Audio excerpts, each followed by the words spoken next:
dunia dan seisinya ini bagi Allah tak sama nilainya dengan sebelah sayap lalat. Barang siapa yang beramal untuk akhiratnya, Allah akan cukupkan baginya urusan dunia. Sayati zamanun 'alan nasi as-sabiru fihim qalqabit al-jamarah. Akan ada satu masa di akhir zaman yang berpegang teguh dengan agamanya seperti orang yang sedang memegang bara api.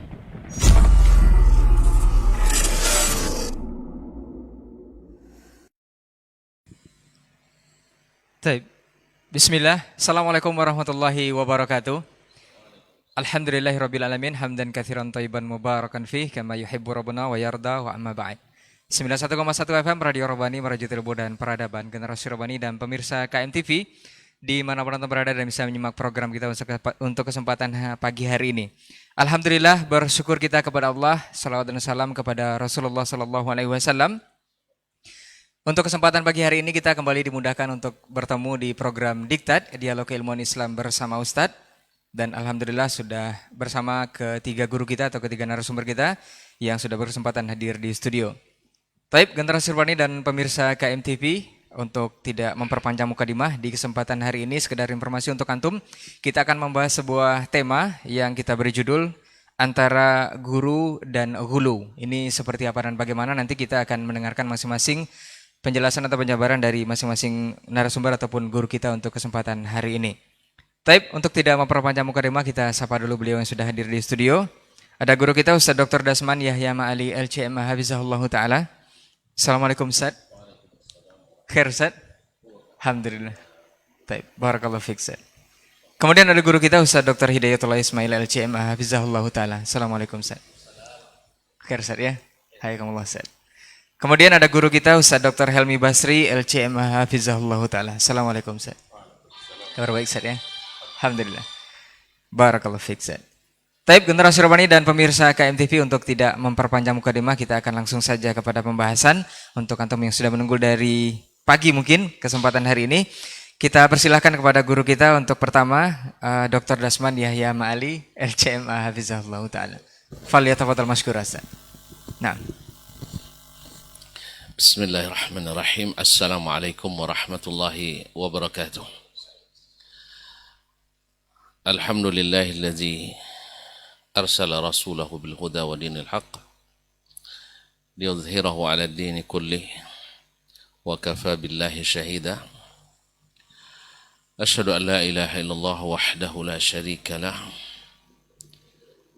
wa asyhadu anna Muhammadan 'abduhu wa rasuluh sallallahu alaihi wa ala alihi wa ashabihi wattabi'ina lahum bi ihsanin ila yaumi liqa'ih.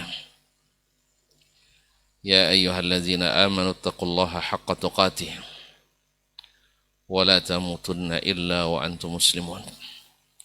Para masyayikh, Dr. Hidayatullah, Dr. Helmi Basri, hafizakumullah jami'an, wa akhuna wa habibuna Syekh Raynaldi Amran, para ikhwah di studio, dan para pemirsa dan pendengar, para alim ulama, nenek mama, tokoh adat, tokoh masyarakat, hadirin wal hadirat, musyahidin wal musyahidat, wal mustami'ina wal mustami'at. Alhamdulillah, di pagi ini kita kembali bisa menyambung silaturahim melalui dialog diktat ini. Nampaknya Allah tidak mengizinkan kecuali harus ada Dr. Hidayatullah. 2 pekan beliau pergi, 2 pekan pula kita tak jadi. Ini pakar gulu, jadi tidak bisa ditinggalkan. Terima kasih, bersyukur kita kepada Allah, terima kasih pada masyayikh semuanya, dan juga istimewa para pemirsa dan para pendengar yang dirahmati Allah. Mudah-mudahan perjalanan dialog kita pagi ini berjalan lancar dan membawa manfaat yang sebesar-besarnya. Tentu kita tidak lupa bersalawat dan salam kepada baginda Nabi junjungan alam yang menjadi guru utama dan pertama kita, yang kepadanya kita semua harus merujuk dan kepadanya pula kita minta petunjuk. Mudah-mudahan salawat kita semakin menambah lekat dan dekat hati kita kepadanya, sehingga terasa mudah dan merasa bermanfaat ketika kita cukup mengikutinya. Mudah-mudahan juga selawat kita berbuah syafaat pada hari yang tidak bermanfaat harta dan anak, kecuali yang datang kepada Allah dengan hati yang sehat. Para hadirin, para mustami'in dan musyahidan yang rahmati Allah, kita di dalam dunia ilmu ini mesti masing-masing memiliki guru. Dan guru tentu memberikan ilmu. Dan ilmu adalah anugerah terbesar setelah iman dan Islam yang dikaruniakan oleh Allah yang Maha Besar. Sampai Nabi kita alaihissalatu wassalam tidak disuruh oleh Allah meminta tambahan, kecuali meminta tambahan ilmu. Wa qur rabbi zidni ilma. Oleh itu kita dapatkan semakin Nabi diberi ilmu, dia semakin menghormati dan menghargai guru. Dalam hal ini tentu Jibril alaihissalam, kemudian juga Allah subhanahu wa ta'ala yang mengajarkan kepadanya ilmu ini. Semakin bertambah ilmunya, semakin tinggi ta'zimnya kepada Rabbnya. Dan semakin tinggi ikramnya kepada Jibril alaihissalam yang telah mengajarkannya.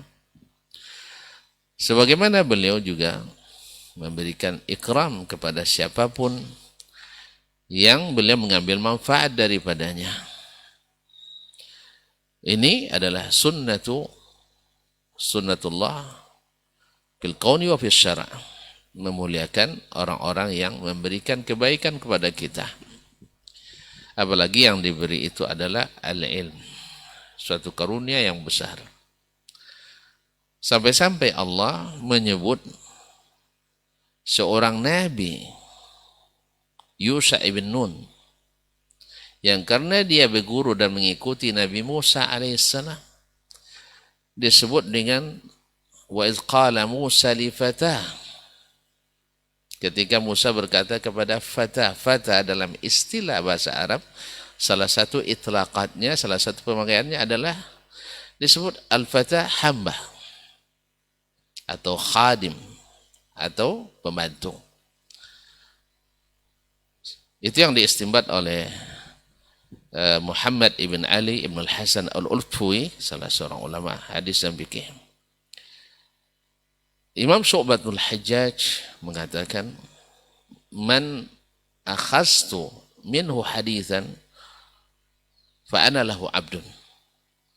Siapapun yang saya mengambil satu hadis kepadanya, saya baginya adalah hamba. Subhanallah. Begitu mereka menijlal, mentakrim para ahlul ilmi. Kalau kita merujuk kepada sahabat-sahabat Nabi alaihissalatu wassalam, jangan ditanya bagaimana mereka di hadapan Nabi alaihissalatu wassalam. Allah mengajarkan dalam surah Al-Hujurat, ya ayyuhalladzina amanu la tuqaddimu baina yadayillahi wa rasulih. Wahai orang-orang beriman, jangan kalian mendahului Allah dan Rasulnya. Subhanallah. Kenapa jangan mendahului Allah dan Rasulnya? Dalam bicara tentang suatu masalah. Mendahului di sini bukan hanya sekedar dahulu bicara, tidak, tapi mendahului ilmu Allah dan ilmu Rasulnya sallallahu alaihi wasallam, atau melampaui apa yang dikatakan oleh Allah dan Rasulnya sallallahu alaihi wasallam. Oleh itu kaum muslimin dan muslimat yang dirahmati Allah, para pemirsa semuanya, bahwasanya para sahabat alaihim ridwanullah, bila mereka ditanya oleh Nabi alaihi salatu wassalam tentang suatu masalah, misalnya hadis Mu'adz bin Jabal Sahih Bukhari dan Muslim, kuntu radifan Nabi sallallahu alaihi wasallam ala himar. Faqala ya Mu'adz labbaika wa sadaika ya Rasulullah.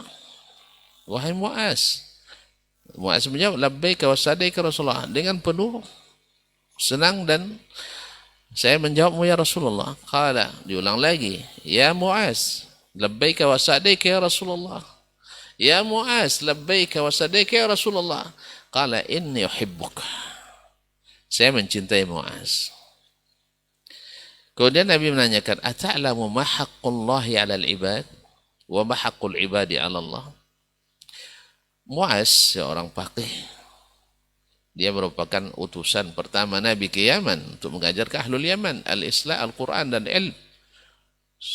Bahkan disebut oleh Nabi, rekomendasi Nabi alaihi salatu, a'lamun nasi bil halali wal haram. Mu'adz bin Jabal, a'lamun nas bil halali wal haram. Tapi ketika ditanya oleh Nabi alaihi salatu wassalam, adab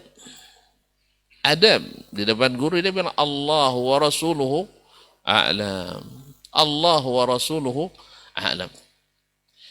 Dia mungkin saja akan menjawab itu, tetapi subhanallah, Allah wa rasuluhu a'lam. Ma'asyiral kiram yang dirahmati Allah SWT, Anas bin Malik dan juga sahabat yang lain menceritakan, kunna idza kunna fi majlisi Rasulullah sallallahu alaihi wasallam, fi majlisi Rasulullah sallallahu alaihi wasallam, faka'annama ala ru'usina at-tayr. Kami kalau sudah berada di majlis Rasulullah sallallahu alaihi wasallam, kami diam. Seperti apa? Seperti ada burung di atas kepala. Gimana burung di atas kepala? Supaya jangan terbang, kita seperti memaku seperti ini. Supaya dia terbang, katanya, menangkapnya. Artinya ilmu itu didengarkan dengan seksama oleh mereka dari Nabi alaihi salatu wassalam. Demikian mereka mentazim majlis Rasulullah SAW. Ini pula yang mungkin yang membuat Imam Al-Muzani, murid Imam Asy-Syafi'i rahimahullah, kuntu atanawal al-ka'sa li ashrab fala ashrabu wasy-Syafi'i yanzur ilayya. Saya sudah ngambil gelas untuk minum, tapi ketika Syafi'i melihat, tidak sanggup saya minum. Allah, subhanallah. Mungkin barangkali di sebagian adab ini mungkin sudah akan minum aja sampai begitu, tidak. Padahal beda umur mereka juga tidak beda jauh. Ma'asyiral kiram dirahmati Allah SWT. Begitu mereka mentauqir, menta'zim ahlul ilm. Karena seperti kata sahibu mafatihu talabil ilm, dia katakan, menukil daripada ulama sebelumnya, al-abu abul jasad, al-walid abul jasad, wal-muallimu habur ruh. Kalaulah bapak kita itu adalah ayah biologis kita, sedangkan guru adalah ayah psikis kita, fisik kita, ayah biologis kita. Tapi yang mengisi di sini, mengisi ruh kita, yang mengisi apa istilahnya, batin kita ini, yang menentukan baik buruknya jasad kita, itu adalah para guru. Mereka adalah abu ruh. Dan baiknya jasad karena baiknya ruh, rusaknya jasad karena rusaknya ruh. Baiknya kita, salehnya kita, sangat besar pengaruhnya dari adab atau daripada didikan sang guru. Oleh itu dalam Islam, Nabi alaihissalatu wassalam mengatakan, laisa min ummati man lam yuwaqqir kabirana wa lam yarham saghirana wa la ya'rif li'alimina haqqa. Tidak masuk golongan kami orang yang tidak memuliakan yang lebih tua, dan tidak pula menyayangi yang lebih muda, dan tidak mengetahui hak bagi ulama kami. Ma'asyiral kiram dirahmati Allah SWT. Kemudian para ulama, mereka juga ada yang diberi khidmat oleh murid-muridnya. Nabi SAW, setiap yang mau menuntut ilmu atau hampir semua menuntut ilmu kepadanya, senantiasa memberikan khidmat kepada gurunya. Abu Hurairah, Al-Mughirah bin Syu'bah, Anas ibn Malik, bahkan Abdullah bin Mas'ud yang dikenal dengan sahibu na'li Rasulullah sallallahu alaihi wasallam. Mereka selalu memberikan khidmat kepada Nabi alaihi salatu wasallam. Berlomba-lomba mereka memberikan khidmat kepada gurunya. Ma'asyur kiram, bahkan di antara sahabat memilih-milih untuk mengantarkan hadiah dan makanan ke rumah Nabi alaihi salatu wassalam, khususnya di rumah yang banyak tamunya. Ini para istri juga bergembira harusnya dapat tamu. Ya, para ustaz bertamu, karena mengkhidmat biasanya datang ke rumah syekh itu biasanya adalah orang-orang yang juga akan calon-calon syekh. Saya teringat kaum muslimin dan muslimat dirahmati Allah ketika teman-teman di Madinah dulu sering juga ke rumah. Mereka sampai beri sebuah rekomendasi, masakan Umi itu enak sekali katanya. Wah, di dunia saya sudah merasa bangga punya istri seperti itu. Masakannya terkenal enak gitu. Ya, biasanya kan kita merasakan. Ini kalau rekomendasi dari kawan-kawan, Masya Allah luar biasa. Apalagi kalau dapat cap paling enak, ya, subhanallah. Walaupun sebenarnya mungkin bagi orang Roman bisa saja saya membuatnya berat barangkali. Tetapi ini kan subhanallah. Nah, kalau begini kesannya, pasti doa itu akan bersambung. Akan bersambung. Bisa karena bisa menemukan istri yang juga masakannya enak, teringat dia. Masakan si fulana dulu enak. Atau kalau masakan istri enggak enak, juga mungkin jadi alat untuk bertolak ukur.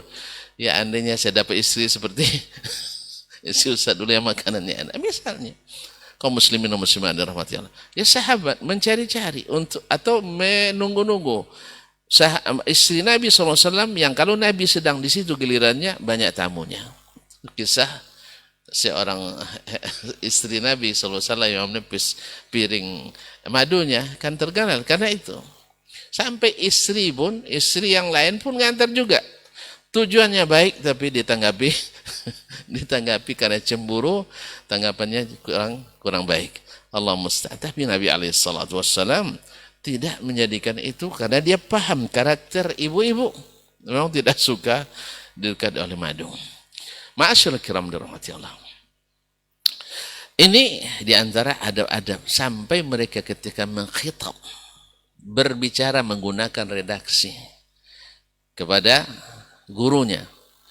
Nabi SAW diajarkan oleh para sahabat, diajarkan oleh Allah dalam Al-Quran.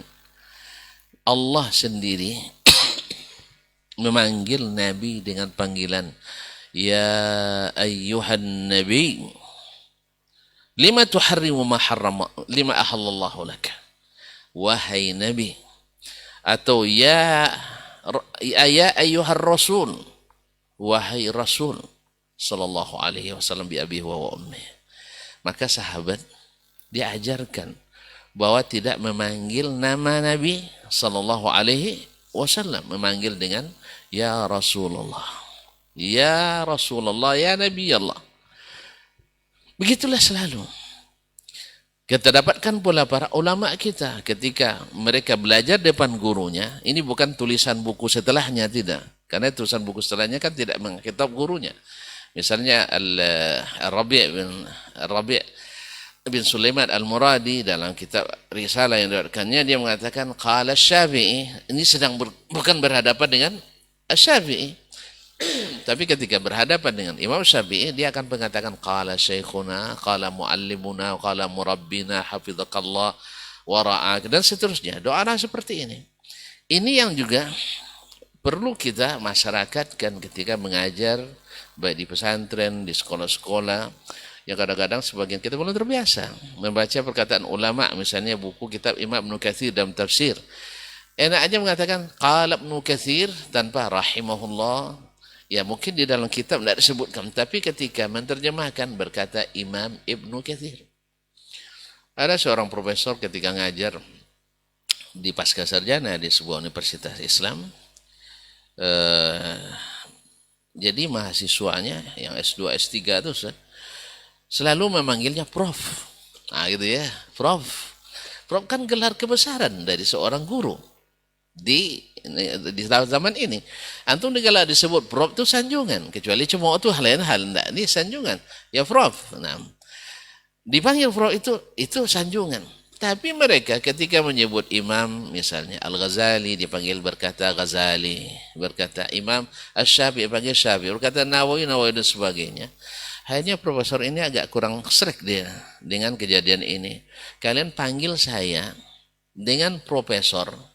Kalian panggil Ghazali dengan Imam Al-Ghazali dengan panggilan Ghazali. Tidak ada juga rahimahullah.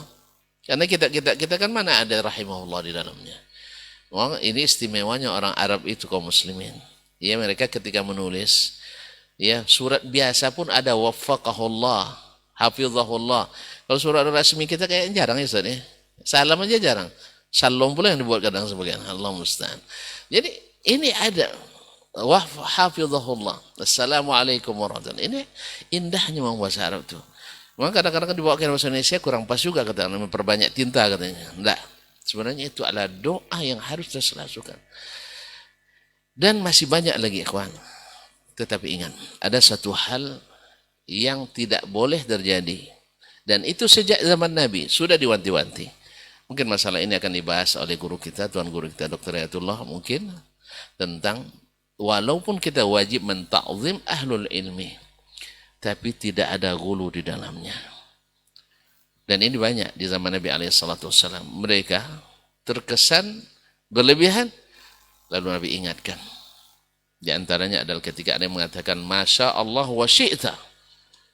Kata Nabi SAW, bal Masya Allah wahdah. Masya Allah wahdah. Hanya Allah menghendaki, saya tidak. Aturidu anta ja'alun lillahi niddan. Kenapa? Menjadikan Nabi berkehendak seperti Allah SWT itu adalah penyetaraan antara Nabi dengan Allah Subhanahu wa taala. Ini gulu. Ini tidak dibenarkan. Kan lebih luas akan dibahas oleh Syekh kita insyaallah taala. Kemudian ada satu poin yang selalu di sini penentu kita gulu atau tidak pada guru. Yaitu di saat guru indahu zallah, tergelincir dalam satu masalah. Berkata Syekh Shalih Al-Utsaimin hafizahullah bahwa sesungguhnya Allah ja'ala min ibadihi min al-ulama wal ubbad kummalan, orang-orang yang sempurna. Wa min kamali haula'il kummal ayan takuna lahum zallah aw zallatani aw akthar. Dan di antara secara Allah memberikan kesempurnaan kepada seorang yang sempurna tadi, mesti ada zallah, tergelincir, mesti ada salah. Supaya ada bedanya antara manusia yang maksum Rasulullah SAW dengan manusia yang tidak maksum, yaitu para ulama setelahnya. Apa gunanya ini? Gunanya jelas dalam hadis Nabi SAW. Bila kalian berselisih, bila kalian berbantah-bantah, bila kalian tak sepaham, kembali pada Allah dan Rasulullah SAW untuk menyatukan kembali. Jangan buat jalan-jalan baru. Jangan buat jalan-jalan baru. Maka dalam hal ini kita dapatkan para ulama muhaqqiqin, ya, orang-orang yang berkelas dalam ilmu agama ini, tidak segan-segan mengatakan, misalnya Imam An-Nawawi rahimahullah, wa hakadha qala imamuna wa ashabuna walakin ad-dalila laysa ma'ahum, misalnya. Ini tidak jarang mereka lakukan. Demikian bisa misalnya Al-Qarafi, pengikut Imam Malik rahimahullah ta'ala, hakadha qala Malik rahimahullah ta'ala wa tabi'ahu alaihi تلاميذ أصحابه ولكن ما قال الإمام أحمد أولى وأرجح إلى غير ذلك من الأمر. Bahwa sesungguhnya ini pendapat Imam Malik dan diikuti oleh para muridnya, tetapi dalil berdasarkan dalil pendapat Imam Ahmad lebih kuat misalnya, dan seterusnya. Nah, dalam hal ini ketika ada zallah, di sini akan terlihat siapa yang gulu, siapa yang tidak gulu. Maka, ma'asyarul kiram dirahmati Allah, para ulama menyebutkan, sahibun bitahid talab, menyebutkan ada 6 yang harus kita perhatikan ketika guru kita tersalah, atau seorang alim terkeliru atau tergelincir. 1, pastikan memang terjadi itu. Kadang-kadang orang menukil, bawa suatu isu hoax. Syekh tidak pernah mengatakan itu, tapi takwiluhu, seolah-olah dia mengatakan. Itu yang pertama. Harus pastikan benar itu dari seorang alim. Sebab kalau kita mentakwil seorang alim mengatakan suatu pendapat padahal dia tidak mengatakan itu, ini adalah dosa besar. Buhtan.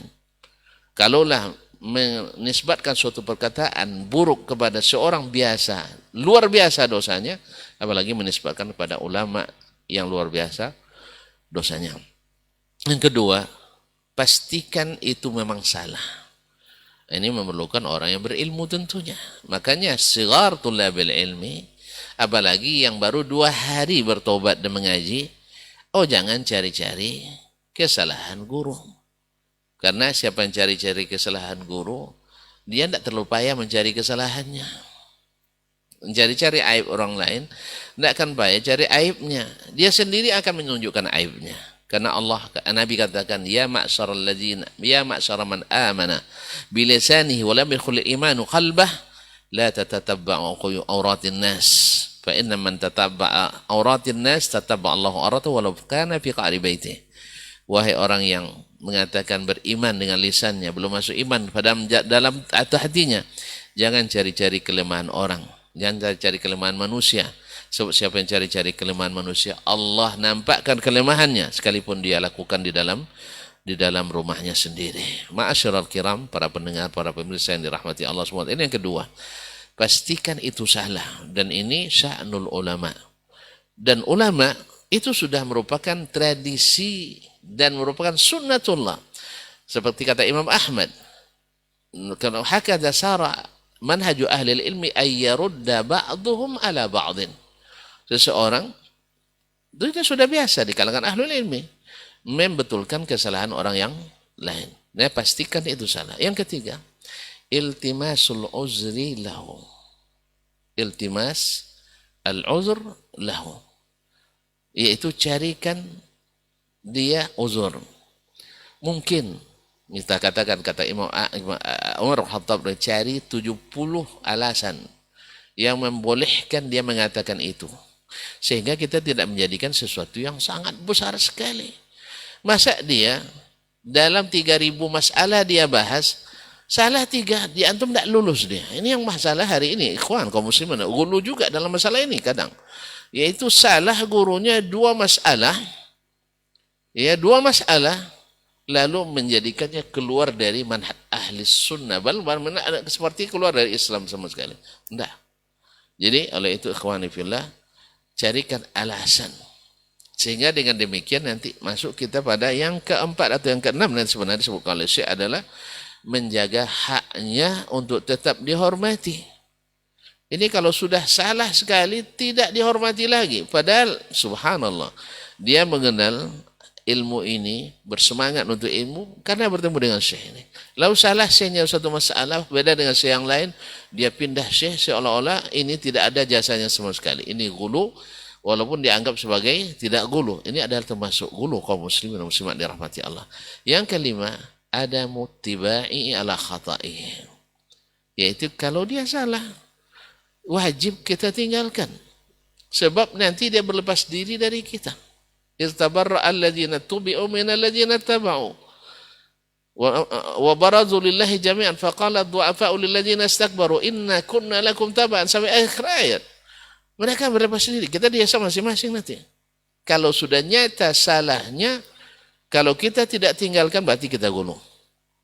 Ya, mungkin akan dibahas oleh Dr. Helmi nanti, gulu, mazhab gulu, pendapat gulu, aliran gulu, syekh dan sebagainya. Nah, mungkin untuk beliau ini memang khusus masalah kontemporer nampaknya nih kaum muslimin dan muslimat dirahmati Allah. Kemudian yang ke berapa tadi? Yang keenam, yaitu memberikan nasihat kepadanya. Kalau kita ahlinya, sampaikan.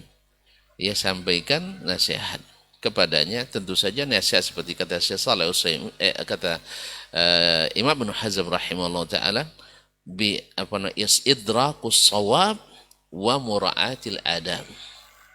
Idrakus shawab, yakni iblaghu bis shawab, sampai dia paham ini yang benar, dan tentu saja ma'mura'atil adab, tetap menjaga adab. Karena tujuan kita bukan untuk menjatuhkan, tetapi untuk menjaga jangan sampai terpleset dan jatuh. Tapi kalau orang yang sengaja menjatuhkan, wala karamah. Ya, orang yang sengaja mencari-cari untuk menjatuhkan, wala karamah.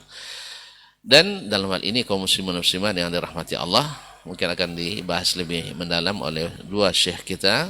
Ini sebagai mukadimah dan pengantar, mudah-mudahan bermanfaat. Intinya adalah bahwa ilmu adalah sebaik-baik karunia, dan orang yang memberikan kepada kita adalah sebaik-baik pemberi, dan orang yang harus paling ditinggikan dan dihormati. Tetapi dengan catatan tidak boleh diberikan kedudukan Nabi, kedudukan Allah kepada Nabi, dan tidak boleh diberikan kedudukan Nabi kepada para ulama dan wali. Wallahu taala alam, wa sallallahu ala nabiyyina Muhammadin wasallam. Baik, jazakallah khairan Ustaz untuk penjelasan pertama, dan kita akan lanjutkan berikutnya mendengarkan dari guru kita Ustaz Dr. Hidayatullah Ismail LCMA hafizahullah taala. Falyatafadhal mashkur Ustaz. Bismillahirrahmanirrahim. Assalamualaikum warahmatullahi wabarakatuh. Alhamdulillah. Alhamdulillahilladzi bi ni'matihi tatimmus shalihat. Asyhadu an la ilaha illallah wahdahu la syarikalah wa asyhadu anna Muhammadan abduhu wa rasuluh. الذي بلغ الرسالة وأدى الأمانة ونصح الأمة وجاهد في الله حق جهاده فصلوات ربه وسلام عليه. قال تعالى يا أيها الذين آمنوا اتقوا الله حق تقاته ولا تموتن إلا وأنتم مسلمون. Para masyayikh, para guru kita yang kita muliakan, Dr. Dasman Yahya Ma'ali LCMA dan guru kita Dr. Hilmi Basri LCMA, semoga Allah senantiasa menjaga mereka dan keluarga mereka. Allah berikan kesehatan di dalam menjalankan tugas dakwah mereka dan keberkahan dalam segala urusan mereka. Para ikhwah sekalian di studio, saudara Rai dan Adnan, dan kaum muslimin dan muslimat dimanapun berada yang mengikuti kajian kita pada pagi yang barokah ini. Pertama, marilah kita bersyukur kepada Allah atas nikmat iman dan Islam yang Allah berikan kepada kita. Nikmat iman yang Allah karuniakan kepada kita, di mana kita yakin ketika Allah Subhanahu wa taala berikan iman, maka jika kita sempurnakan keimanan dengan ilmu, Allah akan angkat derajat kita di sisinya. Oleh itu kita yakin Allah Tabaraka wa Ta'ala akan mengangkat orang-orang yang berilmu, orang yang beriman dan berilmu beberapa derajat, dan keyakinan ini harus kita install dalam diri kita. Kita yakini ini bahwa orang beriman harus selalu belajar dan harus selalu berusaha meningkatkan pemahaman dalam bidang agamanya. Karena ketika Allah Subhanahu wa Ta'ala menjadikan kita faqih dalam agama kita, dalam urusan agama kita, maka itu tanda Allah Subhanahu wa Ta'ala menginginkan kebaikan kepada kita. Makanya ketika orang ingin mengetahui dirinya di sisi Allah Subhanahu wa Ta'ala, lihatlah di mana Allah Subhanahu wa Ta'ala menempatkan diri kita. Pada apa kita disibukkan. Di saat Allah Subhanahu wa Ta'ala sibukkan diri kita dengan ibadah kepadanya, dengan ketaatan kepadanya, maka Allah ingin menjadikan diri kita dekat dengannya. Ketika Allah Subhanahu wa Ta'ala sibukkan kita dengan kalamnya, dengan firmannya, maka Allah ingin bicara dengan kita. Nah, sebaik-baik ibadah dan ketaatan pagi ini adalah kita duduk dalam majelis ilmu.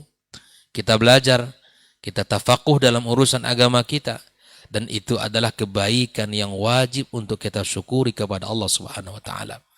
Agar senantiasa kita diberikan semangat untuk belajar, semangat untuk senantiasa memperbaiki agama kita dengan belajar, karena tidak ada yang bisa merubah tradisi-tradisi yang penuh dengan kesyirikan.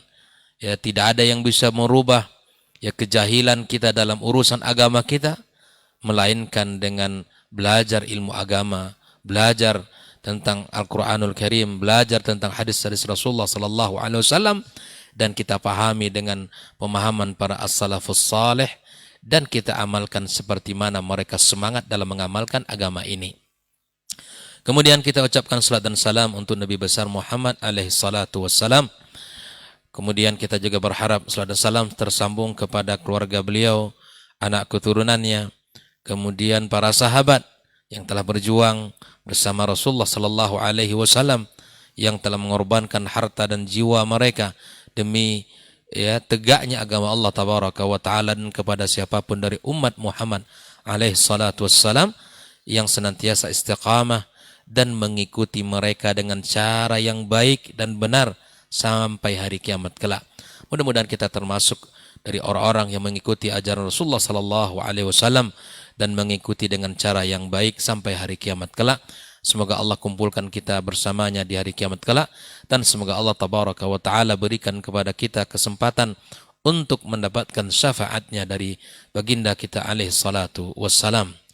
Ikhwatul iman, kaum muslimin dan muslimat dimanapun berada, alhamdulillah di awal sudah disebutkan oleh guru kita Dr. Dasman tentang wajibnya kita untuk menta'zim, memuliakan para ahli ilmu, para ulama, para guru, orang-orang saleh.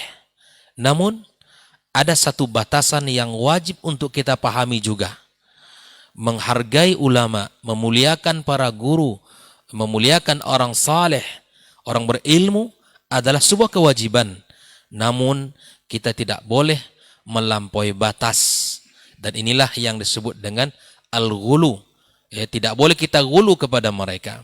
Tidak boleh kita melampaui batas di dalam mentakzim mereka, di dalam memuliakan mereka, di dalam menghormati mereka. Karena apabila kita ghulu terhadap mereka, maka akan terbuka pintu yang sangat lebar, yang sangat besar untuk menjerumuskan kita kepada kesyirikan, bahkan jatuh kepada kekufuran. Ya. Allah Subhanahu wa taala telah memperingatkan ahlul kitab, ya.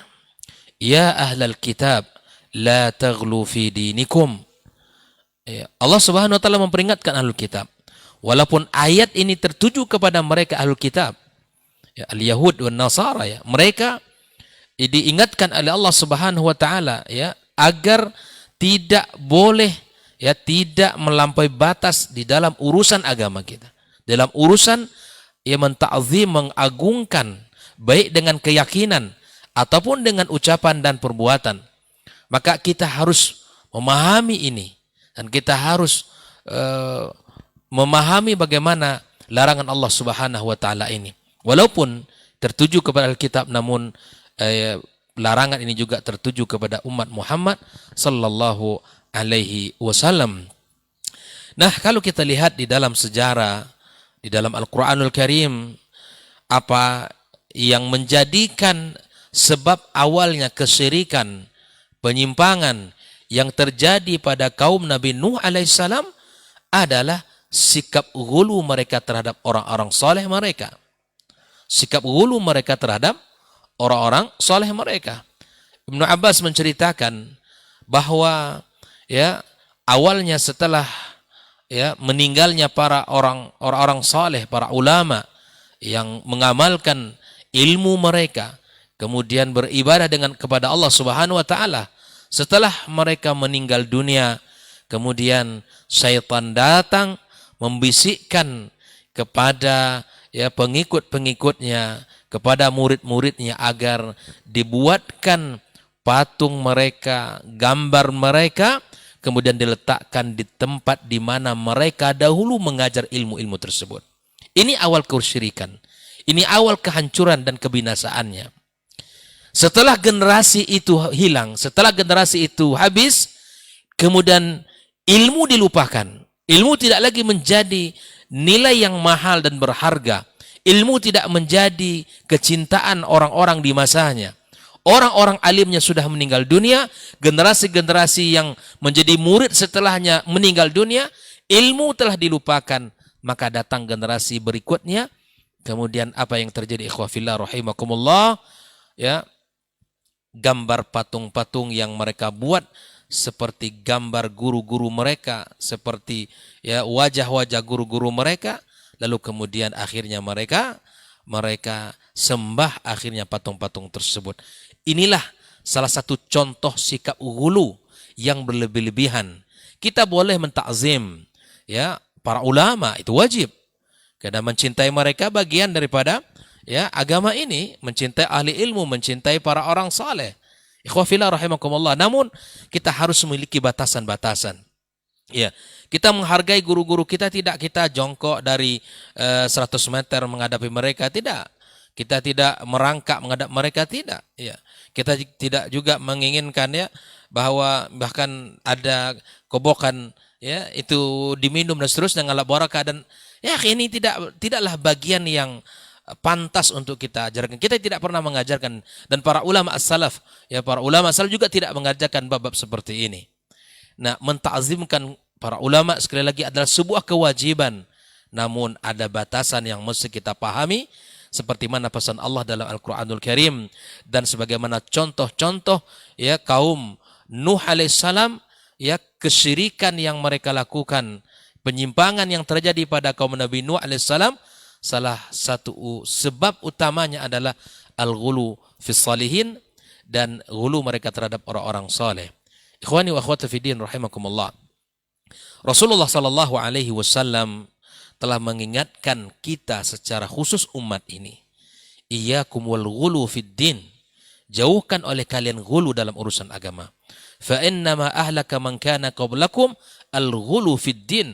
Nabi menyebutkan hancurnya umat terdahulu, ya binasanya mereka karena gulunya mereka terhadap orang-orang saleh mereka, dan gulunya mereka terhadap urusan agama mereka.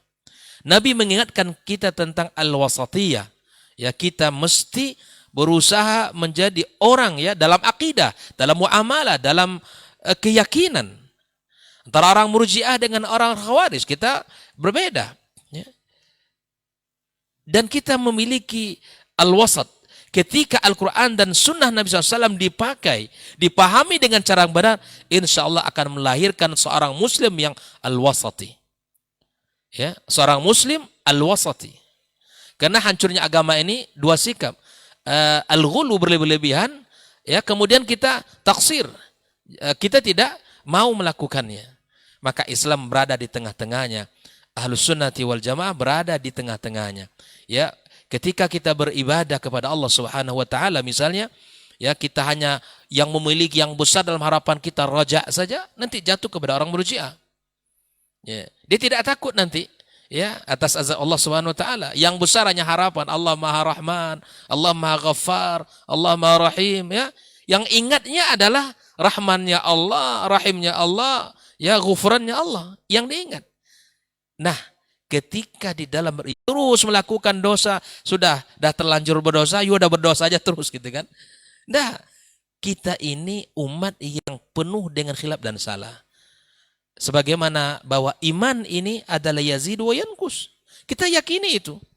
Ya, di saat kita taat kepada Allah, ilmu kita bertambah, keyakinan kita benar ya, maka insya Allah iman itu terasa ya. Ya subhanallah, orang-orang yang diberi hidayah oleh Allah di atas sunnah, nikmat hidupnya luar biasa ya. Dan kita diberikan Allah ketika disebutkan Al-Quranul Karim, bahkan disampaikan ini hadis Nabi SAW, ini sunnah Rasul. Ya Allah, mudahnya hati ini untuk menerima. Dan ini belum tentu ada sama orang lain. Belum tentu ada sama siapapun dari umat ini. Maka ikhwah fillah, siapapun yang mendengarkan kajian kita, Allah, ketika Allah Subhanahu wa taala jadikan hati-hati kita ini mudah untuk menerima Al-Quran, mudah untuk menerima sunnah Rasulullah, mudah untuk mencontoh para generasi as-salaf, mencintai mereka, ya, maka kemudian ini adalah al-hidayah ya yang sangat luar biasa. Dan kita diberikan hidayah di atas sunnah ini adalah hidayah yang sangat agung, yang patut untuk kita syukuri pada Allah Subhanahu wa taala. Ikhwah fillah. Maka sekali lagi ketika akidahnya benar, ketika sumber akidahnya benar, insya Allah dia akan berada di atas atau berada di tengah-tengah sebuah akidah yang wasati, yang tidak ya ifrat dan tafrid, yang tidak melampaui hulu dalam bab-bab tertentu kemudian dia taksir di dalam bab-bab tertentu. Ikhwafillah, Rasulullah sallallahu alaihi wasallam juga mengatakan di dalam sebuah hadisnya, halakal mutanatti'un, halakal mutanatti'un, halakal mutanatti'un. 3 kali Nabi menyebutkannya. Hancurlah orang-orang yang berlebih-lebihan ya, yang melampaui batas. Di Nabi SAW mengajarkan kita dalam urusan ibadah misalnya. Ya, contoh seperti yang sering dibahas oleh para guru kita, ya 3 sahabat ya, yang mereka mencoba untuk melampaui Nabi SAW di dalam beribadah kepada Allah Subhanahu Wa Taala. Ingin semangat yang tinggi, mencoba untuk yang satu tidak ingin tidur malam, hanya qiyam saja. Yang satu tidak ingin berbuka, ingin puasa sepanjang masa. Yang satu lagi tidak ingin menikah, ya, ingin membujang saja. Sampailah berita itu kepada Nabi kita alaihi salatu wassalam, ya.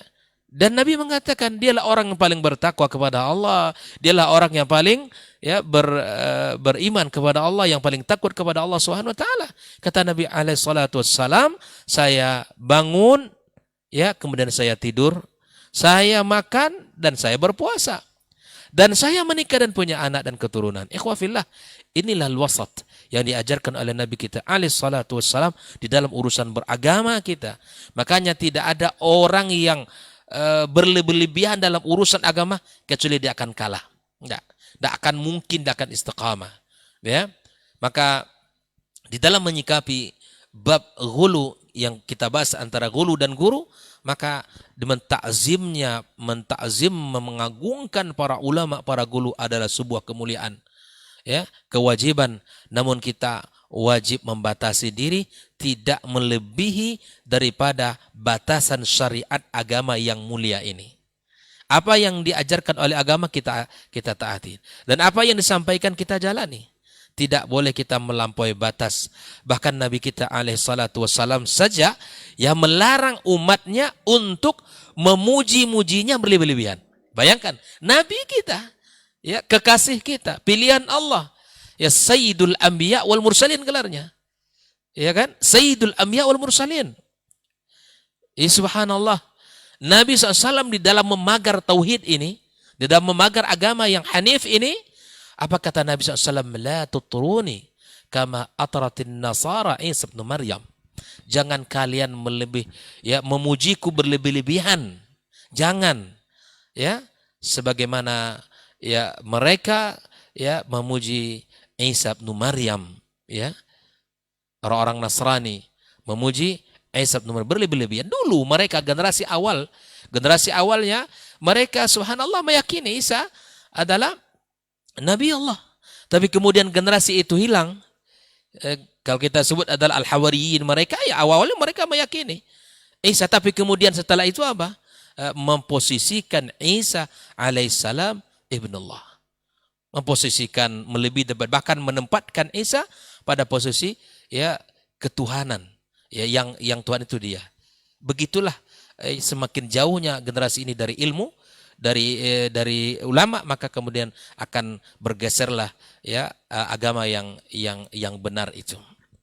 Kalau kita lihat juga demikian, orang Yahudi Uzair juga mereka orang-orang solehnya yang mereka muliakan. Tadi kaum Nabi Nuh, mereka orang-orang soleh juga. Gitu kan.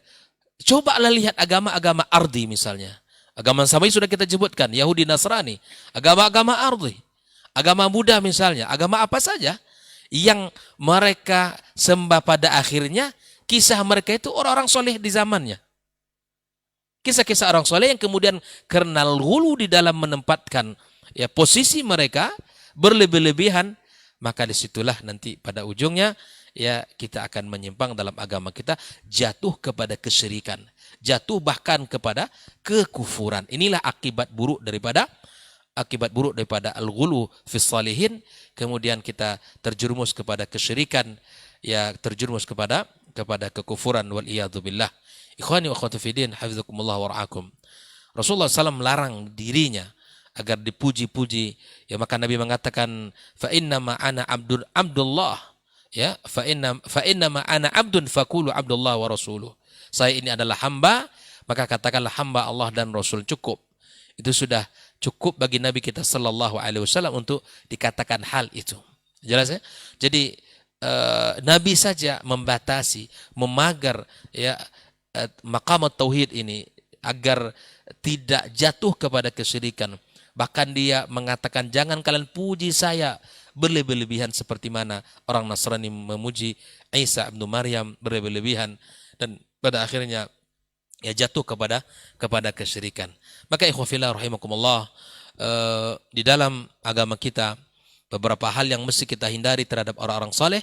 Yang pertama tentu ya memuji mereka berlebih-lebihan, ya memuji mereka dengan pujian yang melampaui batas. Yang kedua, dilarang kita untuk membuat gambar-gambar mereka, ya seperti mana kebiasaan orang-orang kaum Nabi Nuh alaihissalam. Jangan buat gambar mereka, ya foto-foto mereka ataupun dilukis dengan wajah mereka. Karena hari ini mungkin ya ilmu masih banyak, orang masih belajar ya dengan akidah yang benar, tapi pada masanya nanti ya setan akan datang, akan membisikkan kepada generasi setelahnya, setelah ilmu diangkat Allah Subhanahu wa taala, kemudian pada akhirnya mereka itu orang-orang yang disembah seperti menyembah Allah Subhanahu wa taala. Nah, ini harus kita hindari. Ya, maka agar kita tidak terjebak kepada ghulu, kepada berlebih-lebihan di dalam menyikapi orang-orang saleh, maka tidak ada jalan melainkan jalan ilmu ini. Ilmu bersumberkan kepada Al-Quran dan Sunnah Nabi Sallallahu Alaihi Wasallam. Karena ketika kita belajar Al-Quran, ketika belajar Sunnah Nabi Sallallahu Alaihi Wasallam, insya Allah kita akan dipandu, kita akan diberikan petunjuk. Karena Al-Quran memberikan jalan, menunjuki jalan yang lurus. Sunnah Nabi SAW adalah menjadi cahaya dalam kehidupan kita bersama. Maka ikhwafillah rahimakumullah, teruslah belajar, teruslah memahami agama ini dimanapun berada. Nah, sama dalam kehidupan kita. Ya misalnya terhadap lambang-lambang barangkali ya. Terkadang ada subhanallah, ada fenomena-fenomena gulu juga nih. Kalau nggak sholat di masjid itu rasanya kurang nyaman. Nah ini juga perlu diperhatikan ini. Ya, kalau nggak ngaji di masjid itu rasanya kurang top gitu kan. Atau kalau nggak ada stiker ini di mobil saya, di motor saya, kurang bagus. Ini hati-hati nih. Saya khawatir jatuh pada gulu pula nanti. Gitu kan. Ya sudah, pakai saja biasa. Masjid ini hanya 3 masjid saja di dunia ini ya yang memiliki keutamaan dan kelebihan. Yang pertama Masjidil Haram ya di Mekah, kemudian di Masjid Nabawi ya sallallahu alaihi wasallam di Madinah, dan Masjidil Aqsa. Selebihnya besarnya seperti apa, ya nyaman dan banyak AC-nya seperti apa di dalam itu, ya karpet tebalnya yang ada sama saja. Ya kalau kita salat di situ ya 27 derajat. Ya tentu kita menghindari ya masjid-masjid yang di situ ada kuburan dan seterusnya. Namun jangan ada di antara kita mengatakan saya di Pekanbaru hanya salat di masjid itu saja. Kalau enggak kurang khusyuk rasanya gitu kan. Saya khawatir saya akan jatuh kepada ghulu ya. Biasa saja, di mana kalau di situ adalah masjidnya ya bersih, kemudian ya insyaallah jauh daripada halal, ya, sama saja salatnya. Nah, jangan sampai nanti bab-bab seperti ini masuk ke dalam hati kita sehingga kita jatuh kepada bab ghulu ini. Wallahu taala al-shawab, dan mungkin contoh-contoh akan dibahas oleh guru kita Dr. Himam Basri. Assalamualaikum warahmatullahi wabarakatuh. Waalaikumsalam warahmatullahi wabarakatuh. Masya Allah, jazakallah khairan Ustaz untuk lanjutannya. Kita akan kembali mendengarkan penjabaran dari guru kita Ustaz Dr. Helmi Basri LCMA Hafizahullah Ta'ala. Falyatafaddal masykuran Ustaz. Nah. Bismillahirrahmanirrahim. Assalamualaikum warahmatullahi wabarakatuh. Alhamdulillahirabbil alamin wal aqibatu lil muttaqin wala udwana illa 'alal zalimin. Asyhadu an la ilaha illallah wahdahu la syarikalah wa asyhadu anna Muhammadan abduhu wa rasuluh la nabiyya wa la rasula ba'dah. Yang sama-sama kita hormati dan kita muliakan guru-guru kita Dr. Dasman, Dr. Hidayatullah. Semoga Allah selalu memberikan mereka kesehatan, semangat untuk istiqamah berada di atas jalan syariatnya. Mari sama-sama kita memperbanyak puji dan syukur kita kepada Allah Subhanahu wa taala untuk semua nikmat yang tidak akan pernah bisa kita hitung. Kapan dan dimanapun kita berada, di situ pasti ada nikmat Allah yang menyertai kita. Oleh karena itu jangan sampai nikmat yang diberikan oleh Allah itu justru kita gunakan untuk menambah jumlah dosa dan jumlah kemaksiatan. Umur yang masih diberikan oleh Allah itu sesungguhnya adalah nikmat. Harta yang diberikan oleh Allah itu juga bagian dari rezeki dan nikmat Allah Subhanahu wa taala. Tapi berapa banyak orang yang dipanjangkan umurnya dan diberikan harta banyak, terkadang hanya habis untuk berbuat maksiat. Itu sikap tentu saja sangat tidak pantas, dan mudah-mudahan kita tidak termasuk kepada atau ke dalam bagian dari orang-orang yang seperti itu. Yang harus kita lakukan justru adalah bagaimana kita selalu menjadi hamba Allah yang syakirin, hamba Allah yang bersyukur. La in syakartum la azidannakum wa la in kafartum inna azabi lasyadid. Sama-sama kita juga harus memperbanyak salawat dan salam untuk Rasul kita yang mulia, Rasulullah Sallallahu Alaihi Wasallam, sosok figur yang diutus oleh Allah Subhanahu Wa Taala untuk menyampaikan sebuah risalah, sebuah konsep yang membuat kita bisa selamat baik di dunia maupun di akhirat kelak. Dan hanya itu konsepnya. Barang siapa yang mencoba untuk mencari jalan lain, maka pasti tidak akan diterima oleh Allah. Wa may yabtaghi ghairal islami dinan fala yuqbala minhu wa huwa fil akhirati minal khasirin. Oleh karena itu mudah-mudahan kita senantiasa bisa menjadi umatnya yang baik, umatnya yang taat, umatnya yang setia berada di atas jalan sunnahnya. Dan mudah-mudahan di akhirat kelak kita bisa mendapatkan syafaat dan pertolongan dari Rasulullah Sallallahu Alaihi Wasallam. Ikhwati al-a'izzah, tema kita pada pagi hari ini adalah antara guru dan hulu. Dan saya ingin ambil bagian dalam judul ini pada bagian yang terakhir untuk mencoba melihat beberapa fenomena yang berkaitan dengan hulu dalam beragama. Satu hal yang pasti adalah bahwa hulu itu sebuah tindakan yang terlarang, dan yang melarangnya adalah Rasulullah Sallallahu Alaihi Wasallam. Ketika Rasul yang melarang, tentu saja itu adalah bimbingan dari Allah.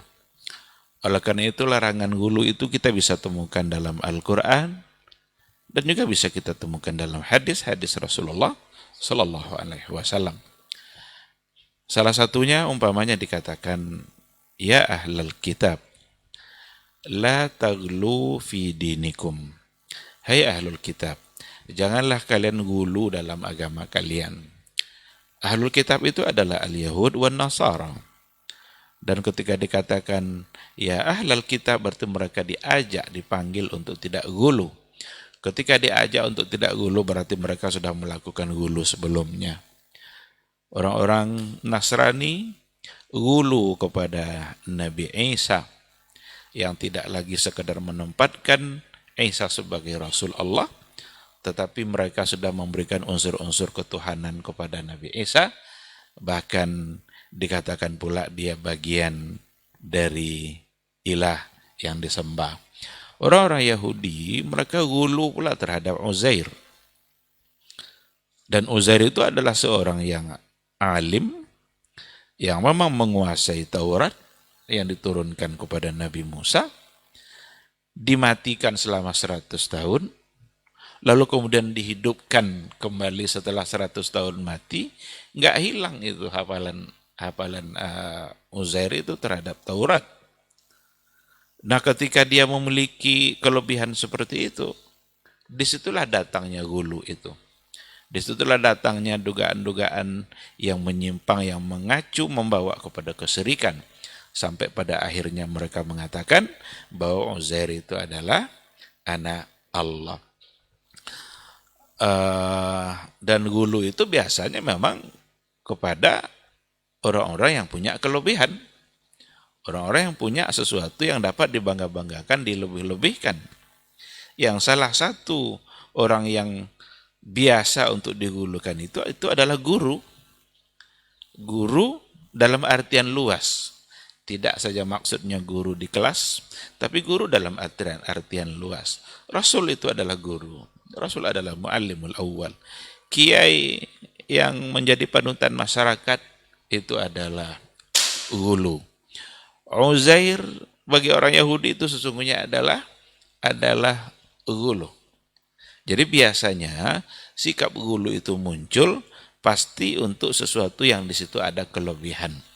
Oleh karena itulah para ulama mengatakan salah satu dari penyebab terjadinya kesyirikan itu adalah gulu itu yang disebabkan oleh al-i'jab wa ta'zim al-mubaligh. Penghormatan, pengagungan yang berlebih, sehingga jatuhlah terjebak kepada gulu. Secara fitrah memang gampang terjebak gitu. Karena itulah Nabi melarangnya. Karena Nabi datang membawa syariat halal haram, dan Nabi memandang bahwa ini penting untuk ditegaskan keharamannya, maka datanglah hadis-hadis yang tadi itu. Beberapa hadis tadi sudah disampaikan, halakal mutanatti'un la tutruni kama atratin nasara, dan hadis-hadis yang lain, inna hadzal dina yusrun wa la yushaddad dina ahadun illa ghalabah. Itu semua adalah dalil-dalil hadis-hadis yang memang di dalamnya terkandung larangan untuk berbuat gulu dalam beragama, karena gulu dalam beragama pasti akan menggiring kita kepada finish yang tidak baik, ujung yang salah, ujung yang menyimpang. Seperti yang kita katakan tadi bahwa salah satu dari yang sering terjadi gulu itu adalah pada gulu. Dan kita bisa lihat pada beberapa fenomena, pada beberapa contoh. Dan dalam kajian kita kali ini saya ingin membagi fenomena atau contoh gulu itu pada dua hal.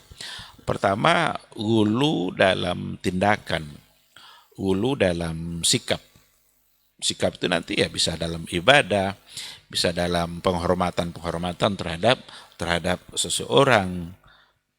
Yang memang nampak di situ adalah sikap gulu, dan itu sesuatu yang sangat terlarang. Karena dipastikan gulu akan menyebabkan penyimpangan dalam beragama. Kenapa demikian?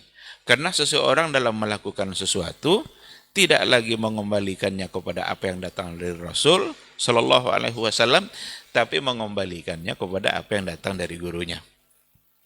Apa yang datang dari gurunya itulah yang benar. Sehingga hanya itulah yang akan diikuti. Hanya itu pula lah yang akan dilaksanakan. Padahal yang harus dilaksanakan bukan apa yang datang dari guru kita, tapi yang datang dari guru kita yang sesuai dengan yang disampaikan, yang diajarkan oleh Rasulullah Sallallahu Alaihi Wasallam. Ini sikap-sikap seperti ini banyak kita temukan. Umpama dari gulat Syiah, dari kelompok Syiah yang gulu. Mereka gulu kepada siapa? Gulu kepada para imam-imam mereka. Mereka menempatkan imam mereka itu sama dengan Nabi. Dan mereka punya definisi sendiri tentang hadis sebenarnya. Orang-orang Syiah, dia punya definisi. Menambah-nambah. Apa yang menjadi yang mereka jadikan definisi untuk hadis atau sunnah itu?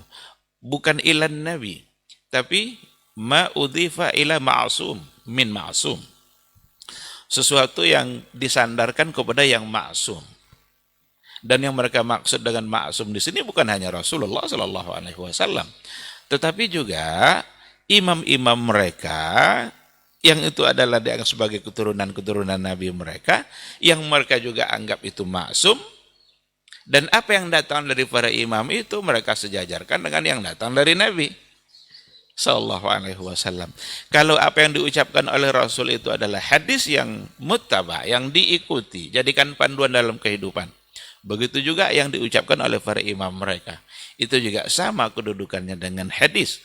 Dan apa yang diucapkan oleh para imam mereka itu adalah sesuatu yang muttaba, sesuatu yang juga diikuti, dan mereka anggap hadis sama kedudukannya dan mengikuti apa yang dikatakan oleh Rasulullah sallallahu alaihi wasallam.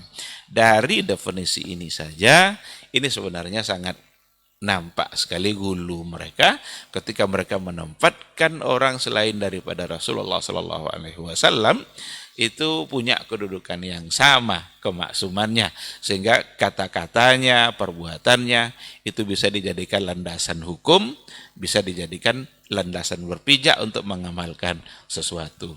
Maka tak peduli lagi mereka adakah dari Nabi atau tidak, asal ada imam mereka mengucapkan, walaupun kadang antara imam dan imam bertentangan.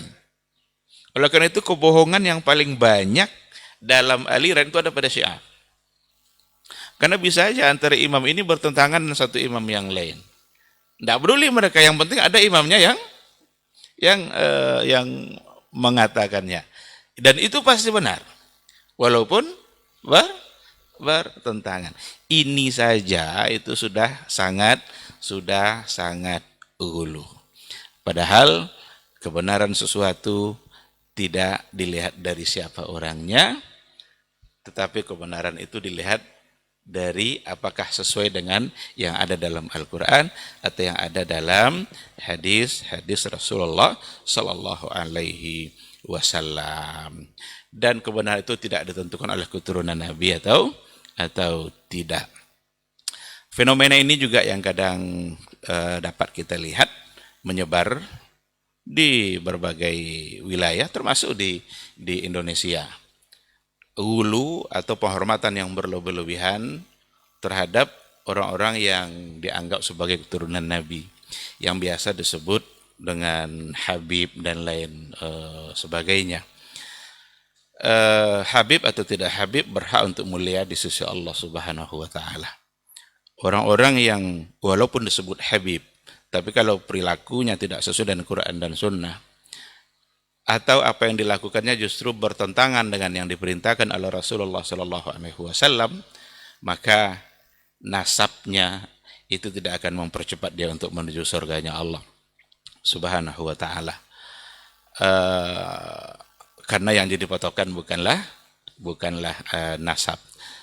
Tapi ada orang yang tidak sampai pada keturunan Rasulullah sallallahu alaihi wasallam, walaupun saya secara pribadi untuk mengatakan ada orang hari ini yang mengatakan silsilahnya sampai kepada Rasul, saya yakin itu bohong. Karena Rasul tidak punya anak laki-laki yang keturunannya bisa menyebar. Barangkali itulah hikmahnya kenapa anak-anak Rasulullah sallallahu alaihi wasallam yang 3 orang itu wafat ketika kecil. Tapi kalau dikatakan barangkali sampai kepada silsilah keluarganya yang lain, itu mungkin saja. Ya mungkin saja bin Fulan nanti sampai kepada Abu Lahab. Bisa saja ada. Bin Fulan nanti sampai kepada Abu Jahal, Hashim. Itu mungkin saja. Tapi kalau bin Fulan sampai bin Muhammad sallallahu alaihi wasallam, saya katakan mustahil. Tidak ada. Cuma kadang pas di Hasan Husain nanti tidak dibilang bin Ali-nya, atau dibilang pun bin Ali-nya, bin Ali yang ibunya adalah Fatimah binti Rasulullah sallallahu alaihi wasallam. Ini pengaburan silsilah juga ini yang begini-begini.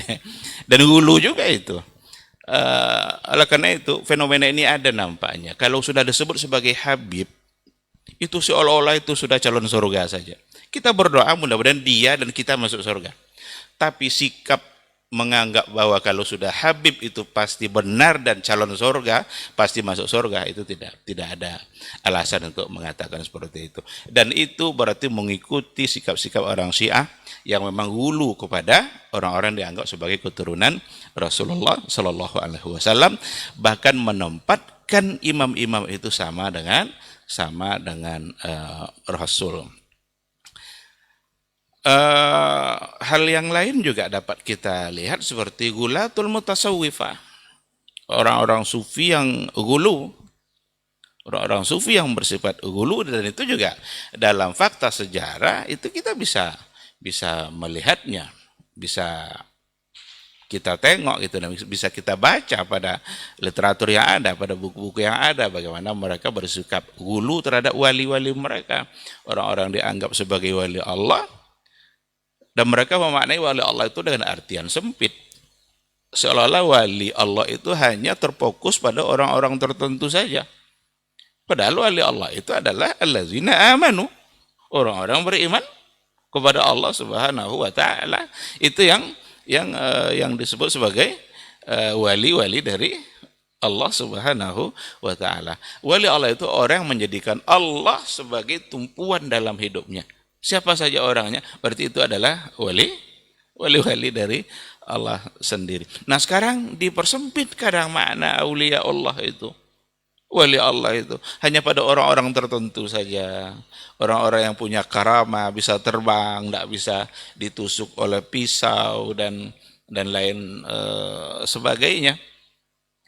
Kalaulah seandainya wali-wali itu dengan karomahnya tidak bisa ditusuk oleh pisau, yang paling tidak mempan oleh pisau itu sesungguhnya adalah Rasul. Kalau memang seperti itu, Sallallahu Alaihi Wasallam. Tapi dalam catatan sejarah, kadang tumit Nabi juga bisa berdarah. Ketika hijrah ke Taif, ingin mendapatkan bantuan dakwah dari orang-orang Taif, dari Bani Thaqif, justru yang dia dapatkan adalah lemparan-lemparan batu dari sufaha, dari orang-orang bodoh, orang yang tidak mengenal siapa itu Rasulullah Shallallahu Alaihi Wasallam, dan secara fisik Nabi tersakiti. Kalaulah memang karomah atau kedekatan kepada Allah membuat kita bisa menjadi kebal dan lain sebagainya, maka yang paling kebal itu adalah Rasulullah Shallallahu Alaihi Wasallam. Di sini ada sikap-sikap hulu terhadap orang-orang tertentu yang membuat dia menjadikan orang itu sebagai patokannya dalam beragama, dan bisa menimbulkan kesalahan demi kesalahan yang tidak pantas untuk dilakukan. Kita tidak boleh menghina diri kita di hadapan manusia. Kita hanya boleh menghina diri kita di hadapan Allah, karena kita dengan mereka itu sesama hamba Allah yang pantas untuk mendapatkan kemuliaan yang sama.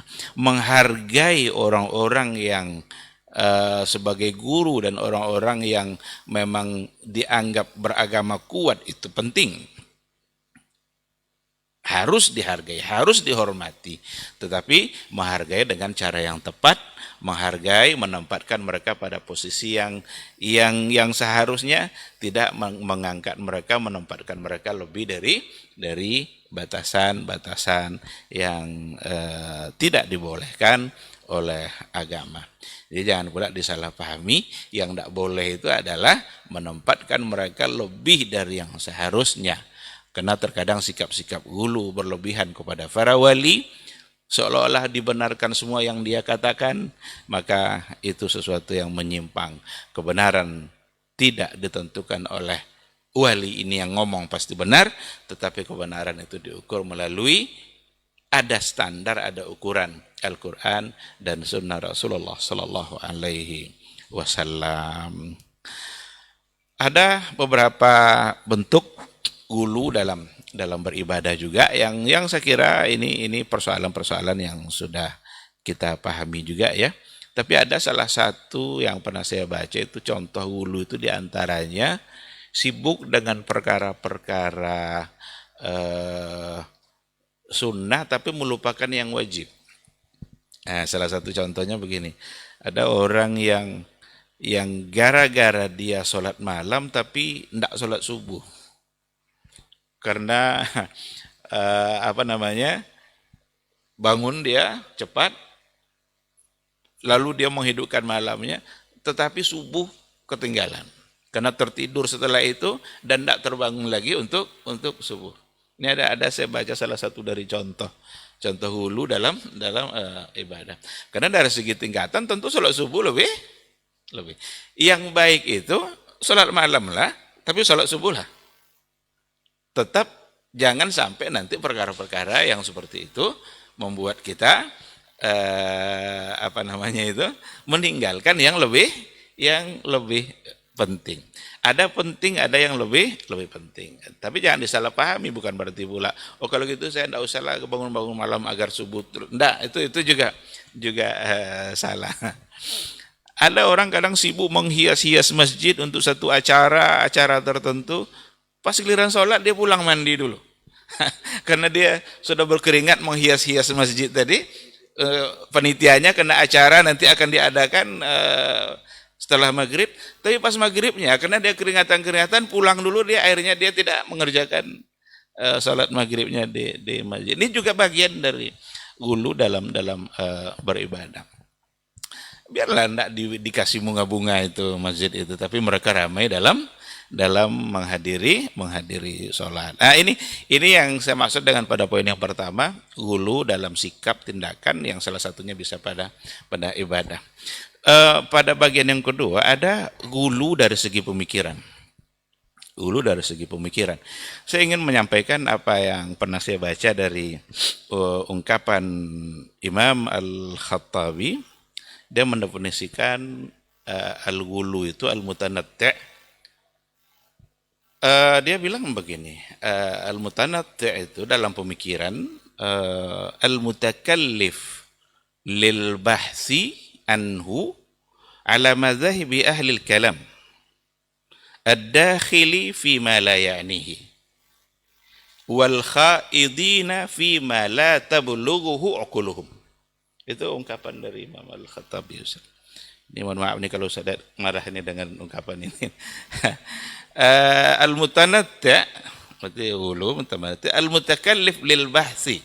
Tapi cuma dia bilang ala madhahibi ahli al-kalam ad-dakhili fi ma la ya'nihim. Yang mencoba untuk masuk kepada sesuatu yang la ya'nihim, tidak bermanfaat bagi mereka. Al-khaidina fi ma la tablughuhu uquluhum. Dan menyelam ke dalam sesuatu yang tidak akan bisa sampai oleh akal mereka. La tablughu uquluhum. Berarti beliau sih dalam hal ini sebenarnya ingin menyimpulkan bahwa salah satu dari bentuk mutanatti' itu, gulu itu adalah dari segi pemikiran bisa dimaknai ketika kita membicarakan perkara-perkara ghaibiyat, perkara-perkara ilahiyat, lalu kita timbang melalui semata-mata penilaian akal kita. Ini bagian dari sikap gulu, menyelam kepada sesuatu yang tidak mungkin akal kita sampai kepada kesimpulan. Buat apa kita sibuk memperdebatkan, mendiskusikan hal-hal yang memang oleh akal kita sendiri tidak akan pernah sampai. Karena perkara-perkara gaib itu yang tahu hanyalah Allah. La ya'lamul ghaiba illallah. Rasul pun tidak tahu. Rasul saja tidak tahu perkara-perkara yang gaib. Kalaulah saya tahu perkara-perkara yang gaib, kata Rasul, lastaksartu minal khair. Rasul saja tidak mengerti hal yang gaib, kecuali kalau seandainya Allah memberitahu. Nah, oleh karena itu, hal-hal yang ghaibiyat itu biasanya perkara-perkara akaid, perkara-perkara akidah. Bagaimana mungkin kita mencoba untuk menganalisa istawa Allah di atas arsy itu seperti apa? Tidak mungkin. Tidak sampai akal kita ke situ. Karena Nabi kita juga tidak memberikan penjelasan. Karena akal kita tidak akan sampai kepada makna yang sebenarnya seperti apa kaifiatnya, maka yang dituntut dari kita sebenarnya adalah bagaimana kita hanya mengimani apa yang disampaikan oleh Allah dan mengimani apa yang disampaikan oleh Rasulullah SAW yang datang dari hadis-hadisnya yang sahih, tanpa mencoba untuk mempertanyakan, mendiskusikan, memindahkan makna, merubahkan makna. Oleh karena itu kita tidak akan pernah menemukan satu pun sahabat yang memaknai istawa menjadi istaulah. Tidak pernah. Karena mereka tidak menganalisa, tidak mencoba mencari. Perkara-perkara gaib bagi mereka bukan untuk difikirkan. Kalau dipikirkan juga, inilah yang mutanatti' tadi itu. Al-khaidina fima la tablughu uquluhum. Seperti yang dikatakan oleh Imam Al-Khattabi. Nuzul umpamanya, hadis-hadis yang berkaitan dengan nuzul. Kenapa harus mencari-cari waktu Amerika sepertiga malamnya segini, Arab Saudi sepertiga malamnya segini, Indonesia sepertiganya segini? Kalau sudah seperti itu kan, berarti dia sedang hulu dari segi pemikiran, karena dia masuk kepada sesuatu yang akal mereka tidak akan pernah sampai. Oleh karena itu, sikap kita yang paling baik itu hanyalah mengimaninya ketika memang datang dari hadis-hadis yang sahih. Ketika dikatakan oleh Rasul kita, yanzilu rabbuna ila sama'id dunya bi thulutsil lailil akhir, di sepertiga malam terakhir, maka siapa yang berdoa Allah akan kabulkan. Bahkan Allah menunggu-nunggu siapa yang berdoa, meminta, saya akan berikan. Siapa yang minta makan, saya kasih makan. Saya minta pakaian, saya kasih pakaian. Bukankah ini sebenarnya tinggal memanfaatkan kesempatan sepertiga malam untuk kemudian digunakan meminta apa yang kita maui agar diberikan oleh Allah, karena berdasarkan hadis yang sahih. Tapi kalau kita sibuk memikirkan sepertiga Amerika, sepertiga malam Kolombia, sepertiga malam Afrika, hulu dari segi pemikiran, dan dia tak akan sampai kepada kesimpulan yang sebenarnya, karena Nabi kita memang tidak melakukan hal yang sama. Oleh karena itu, ikhwati fillah, hulu dari segi pemikiran ini tentu akan sangat banyak sekali contohnya. Kita cukupkan dengan apa yang sudah kita sampaikan.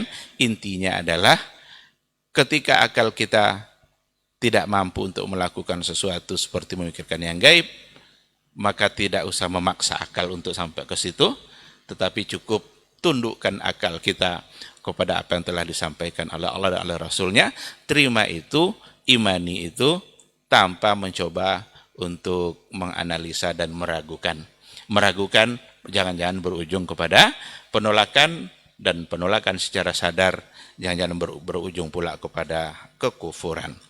Ikhwati fillah, mungkin ini yang saya sampaikan pada kesempatan kali ini dengan tema kita antara guru dan gulu.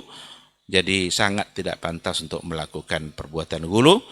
Gulu baik dari segi sikap dan tindakan ataupun gulu dalam pemikiran.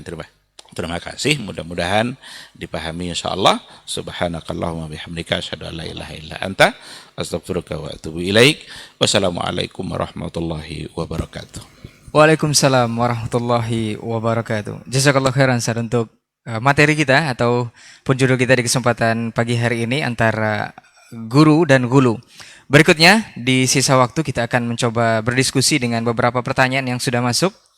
Kita akan bacakan yang pertama, Ustaz. Assalamualaikum Ustaz. Ada Ustaz yang mengatakan bahwa kalangan sufi itu hulu dari sisi akhlak dan adab. Berlebih-lebihan maksudnya Ustaz. Karena mereka lebih mementingkan akhlak yang baik kepada para sesama dan juga kepada khalayak lain untuk menarik orang-orang lain dalam beribadah atau beragama. Tapi tidak demikian dalam akidah. Apakah boleh kita duduk di majelis, bergaul, dan juga mengambil pemikiran dari orang-orang tersebut? Dan yang kedua Ustadz, apakah termasuk hulu dalam memilih, ini tadi yang sudah disampaikan oleh Ustadz Hidayatullah, tempat sholat berjamaah di mana bacaan tajwid dan makhrajnya bagus walaupun jaraknya jauh dari rumah, dan meninggalkan tempat berjamaah yang dekat karena bacaan hurufnya sama saja dalam Al-Fatihah antara zal dan za dan ha juga dengan ha. Jazakallahu khairan Ustaz. Nah.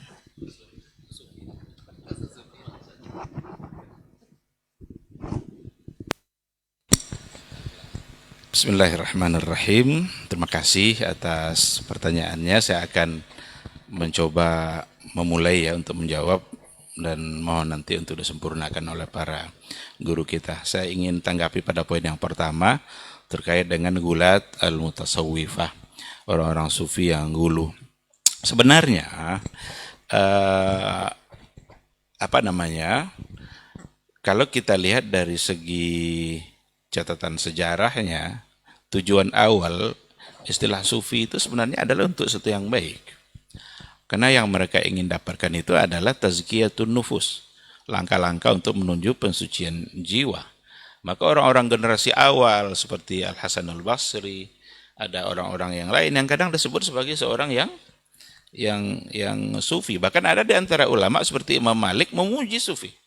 Mereka puji melihat dari catatan sejarah awal tujuan baik untuk tazkiyatun nufus. Hanya saja perjalanan sejarah mengatakan banyak muncul dari tokoh-tokoh sufi berikutnya penyimpangan-penyimpangan yang tidak sesuai lagi dengan yang pertama, sehingga Ibnu Rajab Ibnul Jauzi dalam Talbisul Iblis dia malah mencela sufi. Imam Malik memuji, Ibnul Jauzi mencela. Itu bukan sesuatu yang bertentangan sebenarnya. Imam Malik memuji karena memang dia melihat dari sisi dari catatan sejarah awal. Tetapi tidak bisa dipungkiri yang terjadi berikutnya itu penyimpangan demi penyimpangan. Hulul, ittihad, seperti yang diyakini oleh Al-Hallaj umpamanya anal haq. Dialah, sayalah Allah nih. Ini dalam jubah saya ini Allah nih. Apa bisa diterima yang seperti itu? Oleh karena itu, ketika kita katakan ulatul mutasawwifah, sufi yang gulu, maka yang yang pecinta sufi kalau dia tidak gulu ya tidak usah. Dia santai-santai saja. Kita bilang gula itu mutasawwifah, orang-orang sufi yang bersifat dulu, dan memang banyak gitu, memang banyak sampai sekarang. Jangan-jangan lebih banyak yang hulunya daripada yang tidak, karena sudah kagum dengan tokoh-tokoh yang ada gitu. Nah, oleh karena itu, kembalikan kepada fakta yang ada. Memang banyak hal-hal yang bersifat hulu yang terjadi dari orang-orang sufi yang tidak pantas untuk diikuti. Hulu kepada para aulia, para wali, orang-orang yang dianggap sebagai wali, yang menjadi tahap apa istilah itu, khalifah atau apa macam-macam. Saya tidak terlalu paham juga. Tapi ada makam-makam tertentu yang kalau sudah sampai ke tingkat itu, mereka menganggap menjadi orang yang mulia, bahkan bisa lebih mulia daripada orang-orang yang mengikuti sunnah Rasulullah Sallallahu Alaihi Wasallam. Bahkan yang lebih hulunya lagi, para aulia dianggap lebih mulia daripada Nabi. Itu tentu satu hal yang sangat tidak dapat diterima. Karena salah satu dari ungkapan Abu Yazid Al-Bustami sendiri, salah satu dari tokoh sufi, para anbiya itu hanya sampai pada pinggir-pinggir laut. Sementara sampai pantainya saja. Sementara para aulia sudah menyelam sampai ke dalam laut. Bukankah ini sebuah ungkapan yang sangat tidak dapat diterima? Dalam hal yang lain dan tentu akan sangat banyak sekali. Mereka membedakan nanti antara orang sufi dengan ahlu zahir. Karena ulama-ulama yang tidak bergelut dengan sufi mereka bilang sebagai ulama zahir. Mereka adalah ulama batin. Apa kata mereka? Kalian sebagai ulama-ulama zahir menganggap ilmu dari orang yang sudah mati. Anfulan sampai kepada Rasul. Semua sudah mati. Sementara kami ahlul batin mengambil ilmu dari yang maha hidup dan tidak pernah mati. Itu dari hati mereka langsung ambil dari Allah Subhanahu wa taala. Maka sanad mereka haddatsani qalbi an rabbi. Haddatsani qalbi an rabbi. Hati saya mendapatkan ilmu dari Rabb. Ini yang masuk dalam Al-Kashfu wal Mukasyafah. Kalau mau lebih panjang penjelasannya bisa dibaca dalam buku. Salah satu dari penyimpangan sufi itu Al-Kashf wal Mukasyafah. Kalau sudah sampai pada Al-Kashf, berarti sudah terbuka perkara-perkara yang gaib itu bagi mereka. Tidak ada lagi yang gaib. Oleh karena itu, kalau dikatakan mereka tidak hulu dalam akidah, salah juga. Yang saya sampaikan tadi akidah semua itu. Justru mereka hulunya dalam persoalan akidah, bagaimana interaksi mereka dengan Allah Subhanahu wa taala. Sekira itu mungkin itu yang pertama. Nah. Insyaallah ditambah oleh. Ustaz, ada tambahan yang lain? Naam. Fadhal, Ustaz. Bismillah wassalatu wassalamu ala Rasulillah wa ala alihi wa sahbihi wa wala. Wa ba'du, terima kasih Tuan Guru ilmu yang telah membeberkan, tapi saya ingin bukan menambahkan sekedar apa aja, mengulang dan melengkapi bahwa memang pada asalnya kalimat sufi diitlakkan kepada orang-orang yang zuhud, orang-orang yang rajin beribadah. Namun seperti masalah yang berkaitan dengan aliran-aliran keagamaan juga, ketika masuk di antara kalangan mereka al-falasifah, falasifatu al-mutasawwifah, dan ini yang dominan pada di kalangan al-mutaakhirin, falasifatul mutasawwifah. Falasifah, karena kita ketahui rusaknya keyakinan dengan filsafat yang diambil, diadopsi dari filsafat manapun, tapi pada umumnya awalnya dari filsafat Yunani, lalu diislamisasi menjadi filsafat Islam. Kemudian di sana lagi menjadi, mungkin dari situ kaidah-kaidah ilmu kalam diambil. Nah, ketika rusak di keyakinan, rusak pula di amalan. Makanya kalau antum lihat yang paling rusak, yang paling hulu dalam masalah tasawuf, mesti latar belakangnya filsafat. Orang Syiah kenapa sampai pada derajat seperti ini? Karena kebanyakan mereka adalah Mu'tazilah pada umumnya, cara berpikirnya. Falasifah. Seperti nama yang disebutkan Jalaluddin Ar-Rumi, Al-Hallaj, Ibn Arabi. Rata-rata mereka adalah falasifah. Jadi mengumpulkan rusak pikiran, rusak perasaan. Akhirnya mereka, nasallallahu salamatal afiyah, dalam beragamanya lebih mengandalkan kepada kira-kira dan rasa-rasa. Akhirnya apa yang terjadi? Seperti tadi, apapun bisikan dalam hati, ya akhirnya menjadi anggap sebagai wahyu ilahi. Hadatsani qalbi an rabbi. Ketika Abul Hasan Asy-Syadzili misalnya ditanya tentang man syekhuk, qala amma qadiman fa Abul Abbas Asy-Syisi dari Maghrib. Wa amal an faqad suqitu min asyrati abhur. Saya hari ini diberikan ilmu dari 10 laut. Betul kata Abu Yazid Al-Bustami tadi. Jadi menyelami ke samudranya. Nabi hanya sampai di pantainya. Ammal fa khamsatun fis sama wa khamsatun fil ardh. 5 laut di atas, 5 laut di bawah. Artinya 5 laut di langit, 5 laut di bumi. Itulah ilmunya. Samudra. Tentu kalau Nabi dibuatnya, Nabi tidak sampai kepada ilmu kasyaf. Kalau saya mengistilahkan sampai ke ulu kasok. Nah, naik ke ulu kasok. Ilmu kasyaf sehingga mengklaim tahu mana yang gaib. Bahkan dia mengatakan seperti tadi, dia mengatakan andainya laulal haya'u min jaddi Rasulillah SAW, karena dia mengklaim keturunan Nabi SAW. Tapi ahli nasab termasuk murid setianya sendiri pun mengatakan tidak thabit dari nasab Rasulullah SAW. Ala kulli hal, kita tidak mau ta'anun fil ansab, walaupun thabit. Abu Lahab juga lebih thabit nasabnya tapi tidak berguna.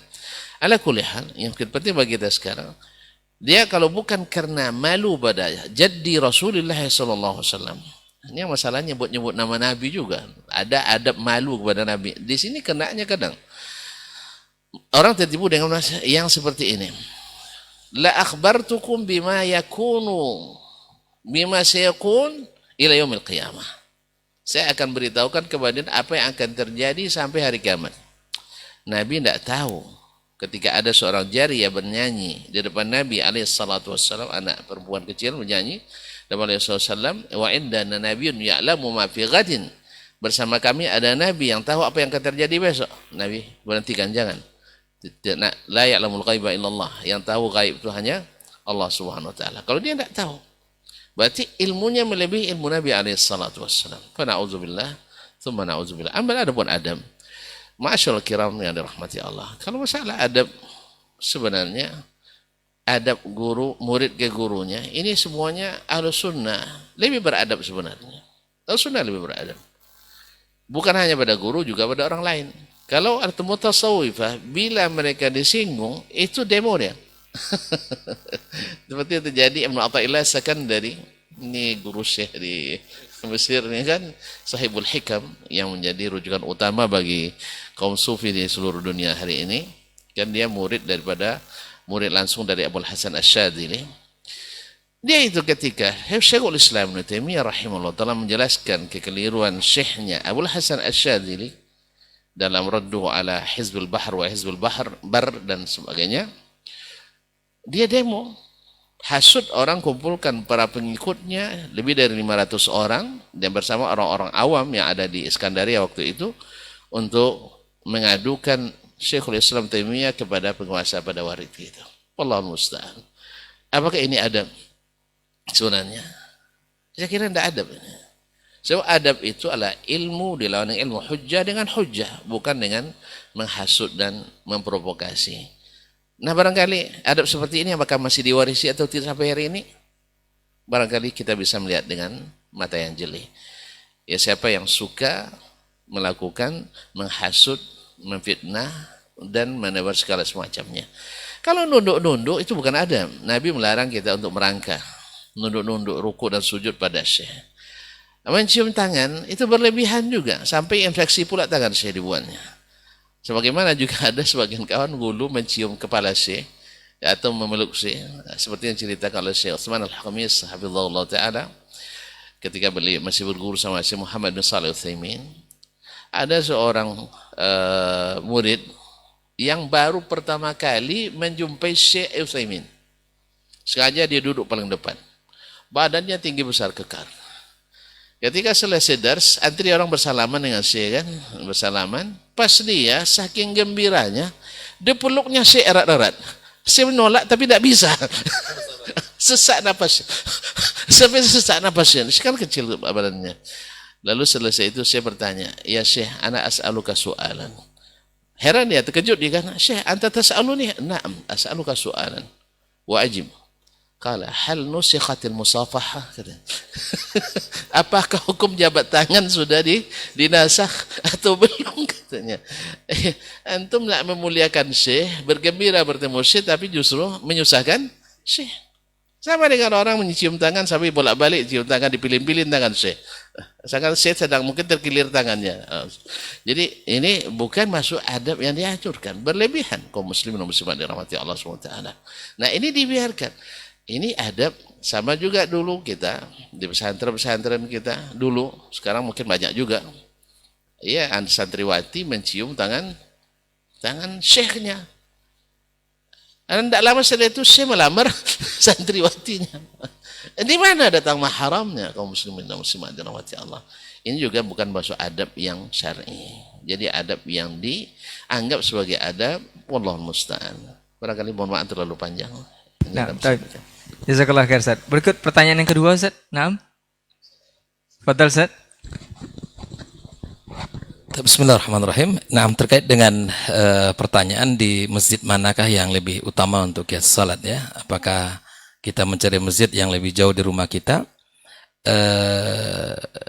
dan kita salat di sana, sementara ada masjid yang lebih dekat rumah kita. Nah, seperti yang saya sampaikan tadi di awal bahwa pada hukum asalnya masjid yang utama itu adalah 3 masjid yang disebutkan oleh Nabi kita sallallahu alaihi wasallam ya, yang memiliki keutamaan ya, seperti Masjid Nabawi, kemudian Masjidil Haram, kemudian Masjidil Aqsa.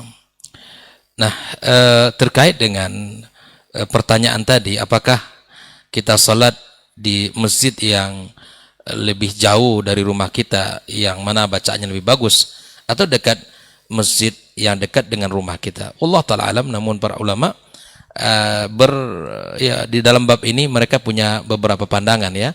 Yang pertama mengatakan bahwa masjid dekat rumah itu lebih dekat ya.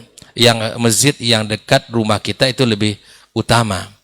Ya, seperti mana yang disebutkan dalam sebuah hadis, yusallir rajulu bil masjidil ladzi yalihi wa la yattabi'il masajid. Salatnya seorang itu dekat masjid yang dekat dengan rumahnya, yang tidak mencari-cari masjid yang lain.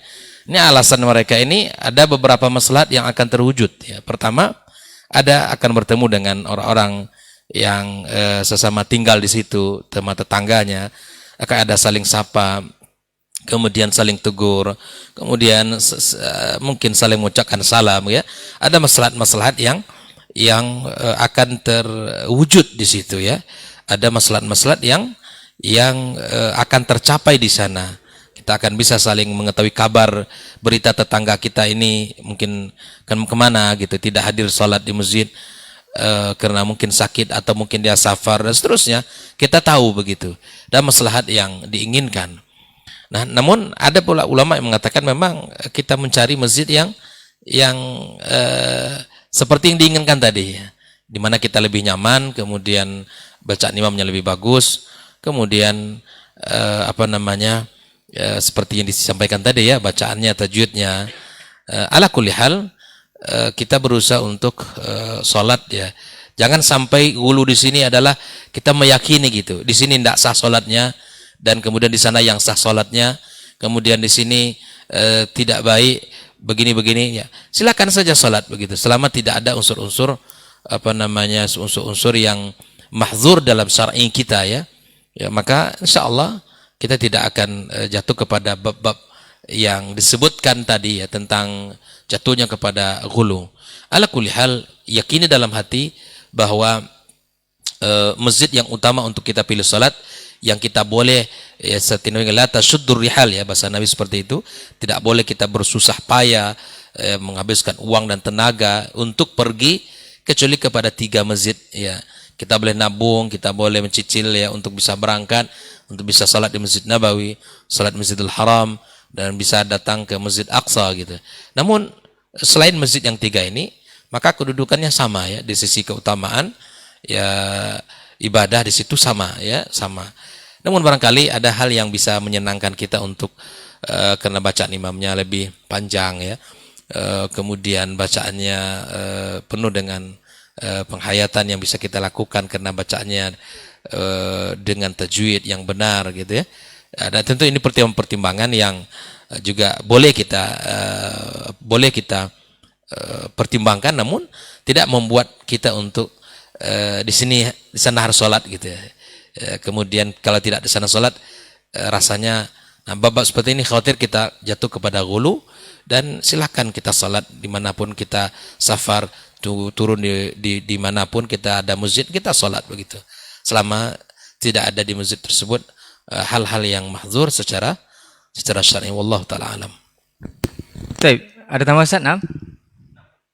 Fadal. Dr. Hidayatullah telah menjelaskan ada beberapa hal yang mungkin menjadi alasan kenapa misalnya sebagian memilih sholat di masjid yang lebih jauh dari masjid yang terdekat. Di antaranya ada yang syar'i, ada yang tidak. Yang tidak syar'i sudah dijelaskan oleh Syekh tadi, ya karena ya sesuatu yang menganggap ada nilai di luar hal syar'i, misalnya perasaan saja. Tapi ada hal yang kadang-kadang sangat syar'i, misalnya di masjid dekat imamnya baca tidak tepat. Artinya tidak berlaku ya ummun nas aqra'uhum li kitabillah. Tapi yang berlaku adalah aqrabuhum ila musyrifil masjid. Jadi yang jadi imam itu bukan yang paling qari, tetapi yang pandai menyesuaikan diri dengan kehendak pengurus. Jadi tentu kalau sudah di Al-Fatihah saja kena, pasti kita tidak akan, apalagi kalau ini sudah belajar pula tahsin pula. Iya, bukan masalahnya bukan masalah sifat huruf, tapi makhrajnya yang kadang kena dan bisa merubah makna. Saya pernah sholat di sebagian, saya tidak tahu kadang, aku karena basa-basi suruh pula dia yang maju. Tapi subhanallah, nyesal kita nyuruh dia maju. Sebab apa? Ketika ceramahnya Masya Allah berapi-api, tapi ternyata dibacaannya kena. Misalnya inna rabbahum bihim yawma idzil la khabir. Kalau la khabir, ini jadi ustadz andalan di situ, bukan ustadz biasa. Artinya ustadz, kalau ibaratnya ada 5 ustadz yang ngisi atau 6, dia yang utama, kalau yang lain ganti-ganti jadwal, dia tidak ganti. Wa innahu ala dzalika la syahid. Jadi lam taukid menjadi la nafi. Dan ini auzubillah, belum lagi al-Fatihahnya. Nah, apalagi baca yang tadi, seperti tadi yang disebutkan dalam pertanyaan, tidak beda antara sin dengan shin dengan sad. Nah, mungkin qiraatnya banyak di situ, Allah musta'an. Tambah lagi kalau masalah dengung, masalah gunnah, itu masalah biasa. Itu yang pertama dari sisi bacaan. Ketika diminta untuk memperbaiki bacaan, rata-rata tidak mau karena sudah merasa selalu suruh jadi imam. Maka saya ingin cerita dulu sebelum berangkat ke Madinah. Alhamdulillah kalau di pondok sering jadi imam Ustaz ya. Ustaz Elmi ini jadi saksinya, sering jadi imam. Termasuk mimpin doa kenduri. Nah, termasuk zikir bersama. Habis itu ke Libya, karena bacaan dianggap, walaupun suara tidak bagus, tapi bacaan dianggap bagus, sering juga jadi imam. Bahkan sampai ke Madinah pun sering juga di imam Masjidil Haram, Masjid Nabawi. Cuman jemaah terlambat. Jemaah terlambat. Nah, kalau orang-orang yang hanya mengandalkan bacaan dari sisi irama, mungkin dia bilang, ada juga orang Mesir bilang, Masya Allah ini ada rasul Quran katanya. Ada orang Pakistan juga seperti itu. Kan orang-orang awamnya kan. Nah, tapi selepas ditengok, belajar dengan Syekh, guru kami, Syekh Ubaidullah Al-Afghani, Muqri, yang muridnya ada di mana-mana, baru tahu saya rupanya, menurut saya dan sebagian orang mungkin menganggap sudah bagus. Saya ingat saya baru diluruskan Fatihah saya sampai 7 majelis. 7 majelis. Padahal sudah ada juara RT dulu, musabaqah tilawatul Quran. untuk tilawahnya ya. Untuk tilawahnya sampai kelas juara RT cuma. Kaum muslimin dan muslimat. Ini bagaimana dengan mereka yang sama sekali tidak mondok? Ayah belajar mungkin Allahu a'lam. Maka yang seperti ini kepada para pengurus menghimbau kita supaya bacaan itu bukan menyesuaikan tapi harus memang bacaannya yang bagus. Aqra'um li kitabillah. Sehingga membuat sebagian orang memilih tempat yang lain. Yang kedua atau yang ketiga, mungkin masjid yang dekat, qomatnya cepat. Iya. Dekat tapi terlambat. Lebih baik jauh tidak terlambat. Itu sebagian juga fenomena. Antara azan dan qomat hanya 3 menit, 2 rakaat salat dah qomat orang. Sebagian kan ada yang bersiapnya lama, ada yang bersiapnya cepat. Tidak semua orang sama.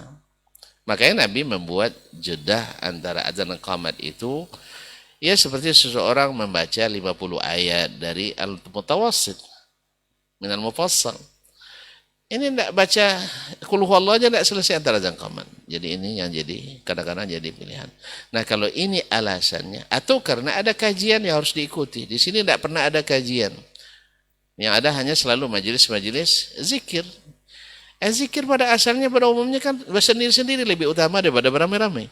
Nah, sehingga akhirnya ada yang pergi sholat dan tempat. Kalau ini sebabnya, barangkali ini tidak masuk dalam apa yang ditanyakan dalam pertanyaan tadi. Wallahu ta'ala alam. Baik, jazakallah khairan Ustaz untuk jawabannya. Mudah-mudahan bisa dipahami oleh antum yang bertanya. Kita coba jawab satu pertanyaan terakhir Ustaz. Ini sepertinya lebih kepada penekanan. Assalamualaikum Ustadz. Ustadz, apakah ghulu kepada guru itu dari sisi kebaikan saja atau dari sisi penyimpangan atau kesalahannya tadi Ustadz? Semisal, seorang guru berbeda pemahaman dalam hal akidah. Apakah bisa kita tinggalkan semuanya hal itu, tidak bermajelis dengan beliau, tidak mengambil rujukan dari beliau? Ini mohon penjelasan. Jazakallah khairan Ustadz.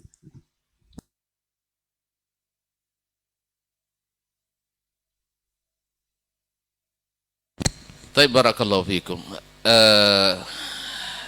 Kalau seandainya Setiap ada guru yang salah, langsung kita tinggalkan. Tidak ada guru yang akan kita tetap lama dengannya. Tadi di awal sudah kita katakan, saya nukil perkataan ulama tadi, bahwa min kamalil kummal minal ulama an takuna lahum zallah atau zillah. Bahwa di antara ulama itu mesti ada zallahnya. Tetapi kita lihat Imam Asy-Syafi'i berguru pada Imam Malik. Dalam masalah khiyar majlis mereka tidak sepakat. Tapi apakah karena salah di situ atau menurut Imam Syafi'i kan salah itu? Lalu dia tinggalkan? Ya enggak. Imam Ahmad berguru pada Imam Asy-Syafi'i. Menurut Imam Ahmad rahimahullah taala, qunut subuh laisa minas sunnah. Ini mungkin perlu dicatat. Sampai hari ini belum ditemukan kalimat bid'ah dari Imam Ahmad. Yang ada laisa minas sunnah. Laisa minas sunnah. Tapi kan hasil sama kan. Tapi itu bab bagaimana beliau beradab dengan gurunya. Beliau tidak tinggalkan. Oh itu kan masalah amaliyah, ijtihadiyah Ustaz. Masalah akidah. Abdullah bin Umar radhiyallahu anhu punya kesalahan dalam masalah akidah di awalnya. Dia berkeyakinan Allah, Nabi melihat Allah dalam ketika Mi'raj. Ini kan fatal. Lalu diperbaiki oleh Aisyah radhiyallahu anha. Apakah setelah itu Aisyah bilang jangan ambil dari Ibnu Umar ya? Ini bahaya kesalahannya ini. Syekh jelas ya? Makanya kaum muslimin dan muslimat dirahmati Allah SWT. Setiap kita ada salahnya. Tetapi yang salah adalah tamadi alal khata. Ketika diluruskan, dia tidak menerima. Yang meluruskan ini tentu saja satu, paham yang tadi, yang 6 langkah tadi. Bahwa dia harus paham dia salah. Tapi kalau dia belum paham dia salah, artinya dia masih menganggap dia benar. Disinilah perlunya kita untuk berlapang dada. Karena dia juga seorang alim. Tidak otomatis hadis yang sahih menurut kita lalu ditolak oleh syekh. Misalnya dia tidak punya hadis sahih, tapi pemahaman jarak sahih tadi ada dasarnya. Makanya tidak semua salah ulama lalu kita tinggalkan dia.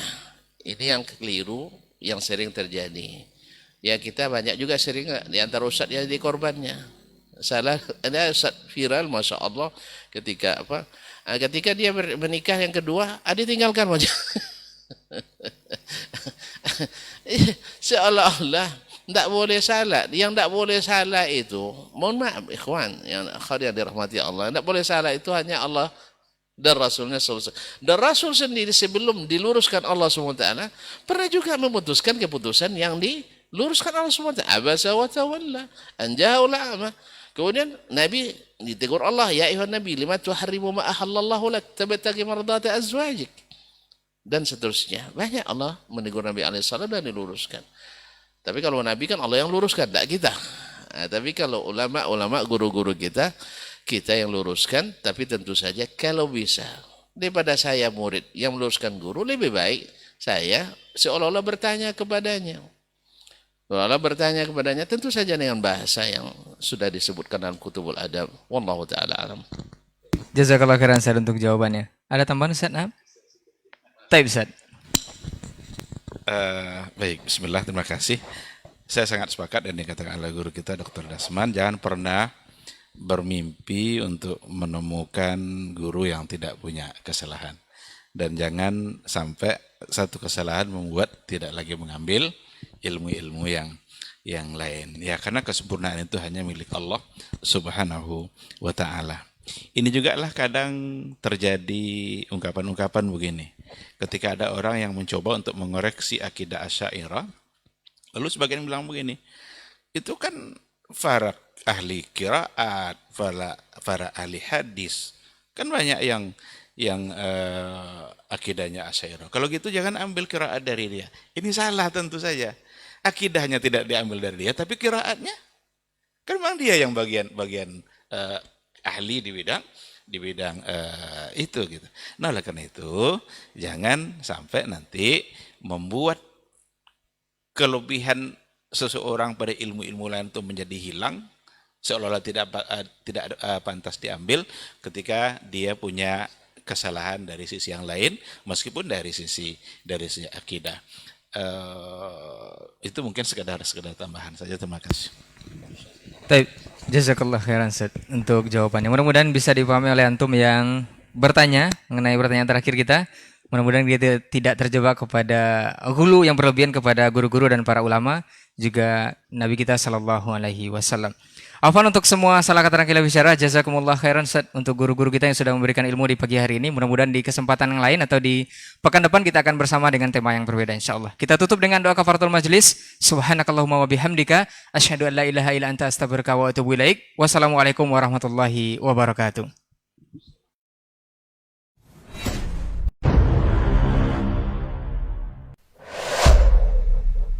Dunia dan seisinya ini bagi Allah tak sama nilainya dengan sebelah sayap lalat.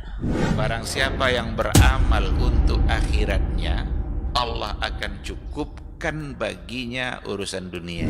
Sayati zamanun 'alan nasi as-sabiru fihim qalqabit al-jamarah. Akan ada satu masa di akhir zaman yang berpegang teguh dengan agamanya seperti orang yang sedang memegang bara